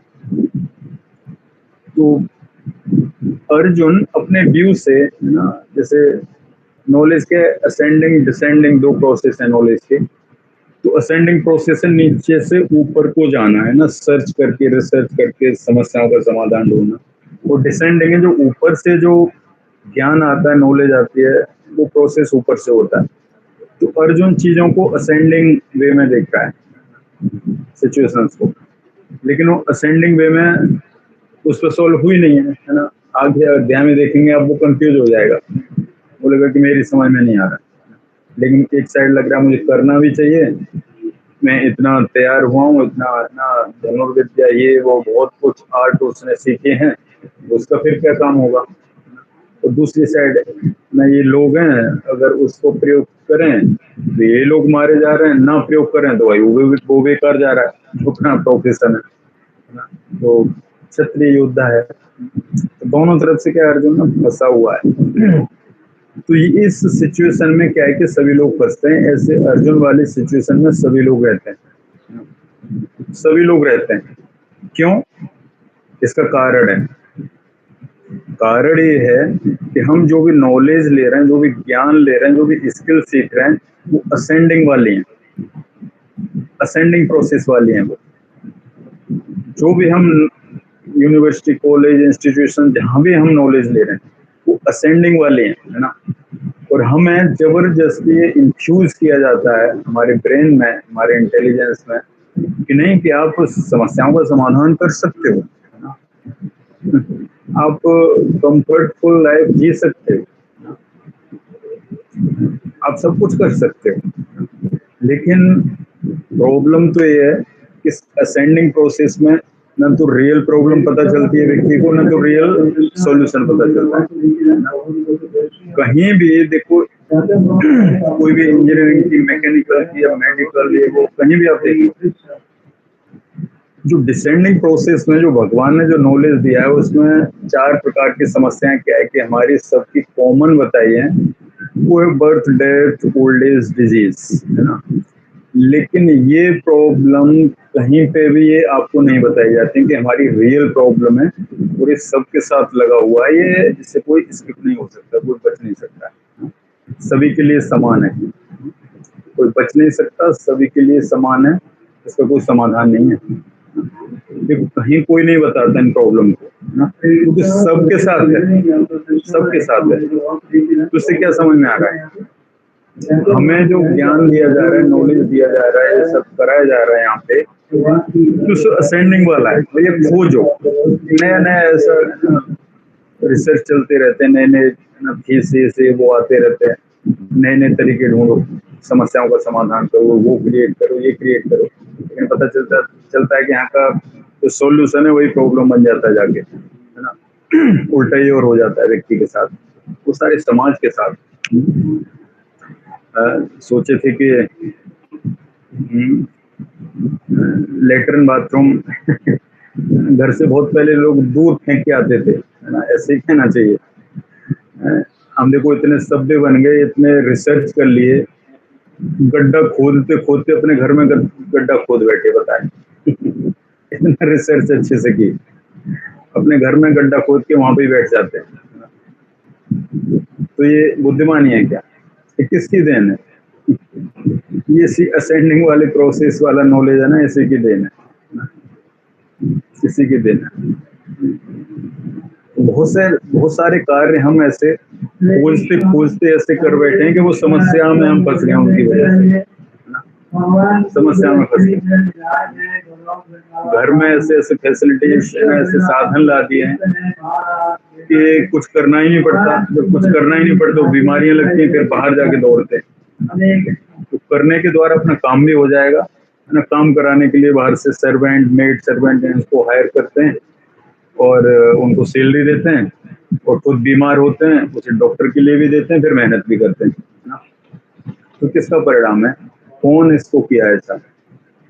हम खुद ही किए ऐसे, क्योंकि हमें ऐसा एजुकेशन नॉलेज, ऐसा जानकारी, है ना, ऐसा कुछ पढ़ाया गया, समझाया गया, है ना। ये असेंडिंग चीज है। असेंडिंग प्रोसेस में ऐसे ही होता है कि व्यक्ति समाधान करने का प्रयास करता है, लेकिन समस्या क्रिएट कर लेता है। लगता तो ऐसा है कि समाधान हो गया, लेकिन होता क्या है, समस्या बन जाती है। कुछ दिनों के बाद समझ में आता है कि वो समस्या बन गई। तो अर्जुन, है ना, ऐसे क्या है कि समाधान नहीं सोच पा रहा है, वो फंसा हुआ देख रहा है ना। अर्जुन भी चाहता तो ऐसे कर लेता, ठीक है इन्हें मार दो, है ना, लेकिन अर्जुन अपने बेहाव पे मार देता तो जो ये जो कारण बोल रहा है ना, ये पाप के परिणाम आते, अपने बेहाव पे मार देता तो परिणाम आते, तो बहुत संकट में पड़ जाता वो अर्जुन, बहुत समस्या में पड़ जाता। और ये बाकी ये प्रॉब्लम आने वाली थी जो इसमें अर्जुन ने काउंट की है प्रॉब्लम, ये बाकी आ जाती अगर अर्जुन अपने बेहाव पे इस युद्ध को करने जाता तो। अभी प्रॉब्लम बाद में नहीं आई, ये जो युद्ध हुआ था, ये जो प्रॉब्लम अर्जुन ने काउंट किए हैं, बताई है भगवान को, ये बाद में नहीं आई है। क्यों नहीं आई है? क्योंकि भगवान वहां पे थे, भगवान ने ऑर्डर दिया है, भगवान ने ऑर्डर दिया है। तो वो चीजें अर्जुन पे, है ना, उस सब का रिएक्शन नहीं आया। रिएक्शन तो खैर भगवान पे भी नहीं आया, और भगवान पे तो आ ही नहीं सकता। क्यों नहीं आ सकता भगवान पे रिएक्शन, है ना? ये बहुत बड़ा सवाल है, इसको सोल्व होना चाहिए, नहीं तो इसमें भी लोग क्या है कि कंफ्यूज हो जाते हैं। ऐसे लांछन, ऐसा कंटेमिनेटेड टाइप से समझते हैं चीजों को, या पाप बोलते हैं कि कृष्ण ने पाप किया, ये किया, वो किया, लेकिन इसका ना समाधान, इसका क्वेश्चन का आंसर होना चाहिए। क्योंकि देखिए इसमें कई रीजन है वैसे। एक तो कारण ये है कि भगवान का जो स्वयं का जो अपना जो अस्तित्व है, जो स्वभाव है, ये इसको बोला गया अपाप विद्धम। अपाप विद्धम का मतलब है कि भगवान कभी कंटेमिनेशन से कंटेमिनेटेड नहीं होते, है ना। तो प्रदूषण है, उससे क्या है ना, दूषण भगवान पे चढ़ता ही नहीं। जैसे उदाहरण दिया गया है कमल नाल का, जैसे कमल जब पानी में रहता है, कीचड़ में रहता है, तो उस पर कितना भी कीचड़ मारो उसकी नाल पर, वो कीचड़ लगेगा ही नहीं। तो एक कमल से ऐसे कंपेयर करते हैं। तो लाइक भगवान का ऐसा अपना स्वभाव है कि भगवान पे पाप लगेगा ही नहीं। भगवान कुछ भी कर सकते हैं, लेकिन कुछ भी पाप नहीं लगेगा। और देखिए करते भी हैं, पता है कैसे करते हैं? इस सारे यूनिवर्स को क्या है कि इनहिलेट कराते हैं। अब यहाँ पे छोटी मोटी घटनाएं हो जाती हैं, उससे बहुत सारा पाप लग जाता है। तो भगवान क्या सबका ही चकनाचूर करा देते हैं, सब कोई, लेकिन पाप नहीं लगता है भगवान पे। क्यों नहीं लगता? क्योंकि भगवान का स्वभाव, उनका जो स्वयं का अस्तित्व है, वो अपाप विद्धम है, मतलब पाप उसको छू नहीं सकता, वो परम शुद्ध है भगवान। एक तो कारण ये हो गया, और दूसरा ये है कि भगवान ने ये संसार बनाया, तो ये सारी चीजें ना पहले ही स्क्रिप्टेड है। मटेरियल वर्ल्ड क्या है? स्क्रिप्टेड है। ये कोई यहाँ पे बड़ी गंभीर चीजें नहीं चल रही हैं। यहाँ गंभीर चीजें, यहाँ पे बड़े सीरियस या बड़े परमानेंट शरीर नहीं दिए जा रहे। सबकी योजनाएं बड़ी सीरियस नहीं दी जा रही किसी को भी, ना कि यहाँ पे परिवार चलाए कोई व्यक्ति, योजना चलाए, वो इकोनॉमी चलाए, ये चलाए, वो चलाए, ये कोई बड़ी सीरियस चीज नहीं है। ये स्क्रिप्टेड है मटेरियल वर्ल्ड, है ना। जैसे मूवी स्क्रिप्टेड रहती है, वैसे ही मटेरियल वर्ल्ड क्या है, स्क्रिप्टेड है। तो इसमें क्या, जो चीज भाई स्क्रिप्टेड है, स्क्रिप्टेड मतलब क्या, ड्रामा, ड्रामा है, वहां पे कुछ पार्ट प्ले कराने, तो फिर उसमें दूसरे व्यक्ति को जिसको नहीं पता है ना, वो तो देख के रोएगा जी, है ना। जैसे आपने देखा होगा कुछ मूवीज में, है ना, ऐसे पहले ऐसी मूवीज आती थी बड़ी इमोशनल, ये वो, तो उसमें ऐसे, है ना, क्लाइमेक्स डाले जाते थे कि ना व्यक्ति के साथ, है ना, इतना अत्याचार हो रहा है, इतना उसकी बेइज्जती की जा रही है, उसके पिता को उसके सामने मारा जा रहा है, ये सब, है ना। और वैसे इतने असहाय सिचुएशन में दिखाया जाता था, तो वहाँ पे लगता था वो लोग रोने लगते थे, एक्चुअली उसे लेके रोने लगते थे, और जो ब्लेन होता था उसको गाली भी देते थे। लेकिन आप निर्देशक से, डायरेक्टर से जाके पूछो तो एक्चुअली करा कौन रहा है, उसको डायरेक्टर करा रहा है ना। उन सब सीन को, जो बड़े हॉरिबल सीन है, लेकिन उसको क्या है ना, डायरेक्टर करा रहा है। लेकिन जब क्या डायरेक्टर पे उसका कोई रिएक्शन आता है ना, लोग इतने रोते हैं, या वहाँ पे क्या है कि इतने भला बुरा कहते हैं कि उसका कोई रिएक्शन आता है, नहीं आता है, क्योंकि स्क्रिप्टेड है, उसके द्वारा कोई पर्पज है, कोई मैसेज है ना, कुछ करेक्शन कराना चाहता है। तो ऐसे ही भगवान है, ये मटेरियल वर्ल्ड क्या है, स्क्रिप्टेड है, और ये स्क्रिप्टेड है। भगवान इसकी स्क्रिप्ट लिखते हैं धर्म के अकॉर्डिंग, और दो धर्म होते हैं इसमें, है ना। एक तो वर्णाश्रम धर्म होता है, एक आत्मा का धर्म होता है। ऐसे स्क्रिप्टेड है मटेरियल वर्ल्ड, या तो वर्णाश्रम के अकॉर्डिंग चले व्यक्ति, या आत्मा का धर्म है, भगवान की ओर भक्ति करना, इसमें चले। ऐसे स्क्रिप्ट इसकी लिखी हुई है। अगर इधर उधर चीजें जाएंगी, ये सब होंगे, तो प्रॉब्लम होगी। वो कैरेक्टर क्या है कि अनटाइमली, है ना, या ऐसे उनको बीच में से हटाया जाएगा। कुछ सुनामी, बाढ़, भूकंप, ये सब कौन कराता है इसको, है ना, देवी देवता ये सब है, लेकिन इन पे कोई रिएक्शन नहीं है, है ना। ये लोग हैं पीछे, और इनके सबसे अल्टीमेटली है भगवान, लेकिन कोई रिएक्शन नहीं है, क्योंकि मटेरियल वर्ल्ड स्क्रिप्टेड है। और वर्णाश्रम और जो आत्मा का जो धर्म है, भगवान के प्रति भक्ति करना, उसके अकॉर्डिंग है ना। बाकी फालतू वालतू ये सब होता है, तो भगवान को हटाने में कोई इसमें प्रॉब्लम नहीं होती ना। तो ऐसे भगवान क्या करा रहे हैं, वही करा रहे हैं। यहाँ पे स्क्रिप्ट लिख रहे हैं, स्क्रिप्ट जो कि लिखी हुई है ऑलरेडी, लेकिन अर्जुन के सामने बस उसको रखना भर है, जो कि आगे भगवद गीता में वो चलेगा। तो अब आप समझ गए कि भगवान पर क्यों रिएक्शन नहीं आ सकता, क्यों रिएक्शनेबल नहीं है भगवान। तो ये दो कारण बड़े महत्वपूर्ण कारण हैं, इनको समझना चाहिए। और देखो, भगवान का ही संसार है, भगवान के ही यहाँ पे अपने लोग हैं सारे जीवात्मा, और भगवान का ही यहाँ पे सारा जड़ मैटर है ना। इन दोनों चीजों के कॉम्बिनेशन से संसार चल रहा है, बन रहा है, रनिंग में है। तो भगवान के अपने लोग हैं, वो अपने लोगों के साथ कर रहे हैं, किसी पराये के साथ नहीं कर रहे। हालांकि हो सकता है कि लोग ये मान लें कि हम अलग है भगवान से, है ना, मैं अलग हूँ, मुझे कोई मतलब नहीं। लोग ऐसा कह सकते हैं, है ना, अपने भूल के कारण, अपने फॉरगेटफुलनेस के कारण।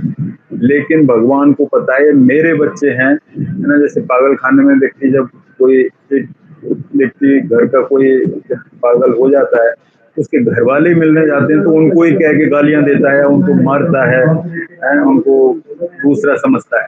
लेकिन घर वालों को पता है, घर वाले इसलिए उसके पास जा रहे हैं, उसको इंजेक्शन लगवा रहे हैं, उसको दवाइयां खिला रहे हैं, उसको बांध के रखवा रहे हैं, उसको करंट लगवा रहे हैं, उसको शॉक लगवा रहे हैं, इसलिए कि ठीक हो जाए।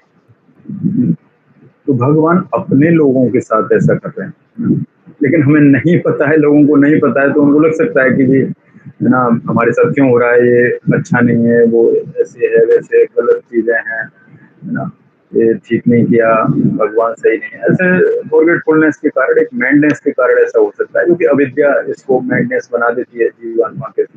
साथ में ऐसी सिचुएशन क्रिएट कर देती है उसकी नॉलेज में। तो अपने लोग हैं ना, चाहे पांडव हैं चाहे दुर्योधन वाली साइड है, सब अपने हैं, भगवान के अंश हैं। आगे चल के भगवान बोलेंगे ये मेरे हैं, ये आगे चल के भगवद गीता में बोलने भी वाले हैं। और ये संसार भी भगवान ने बनाया है, जितने भी इसमें रूल चल रहे हैं, लॉज चल रहे हैं, भगवान के तो चल रहे हैं। जितने दिन हो रहे हैं, रात हो रही है, सीजनल चेंजेस हो रहे हैं, है ना, जितने फल फ्रूट्स अनाज ये सब उग रहे हैं और मनुष्य पे क्या के उत्पन्न हो रहे हैं, ये सब भगवान के नियम है, उसके अंतर्गत सब कुछ चल रहा है ना।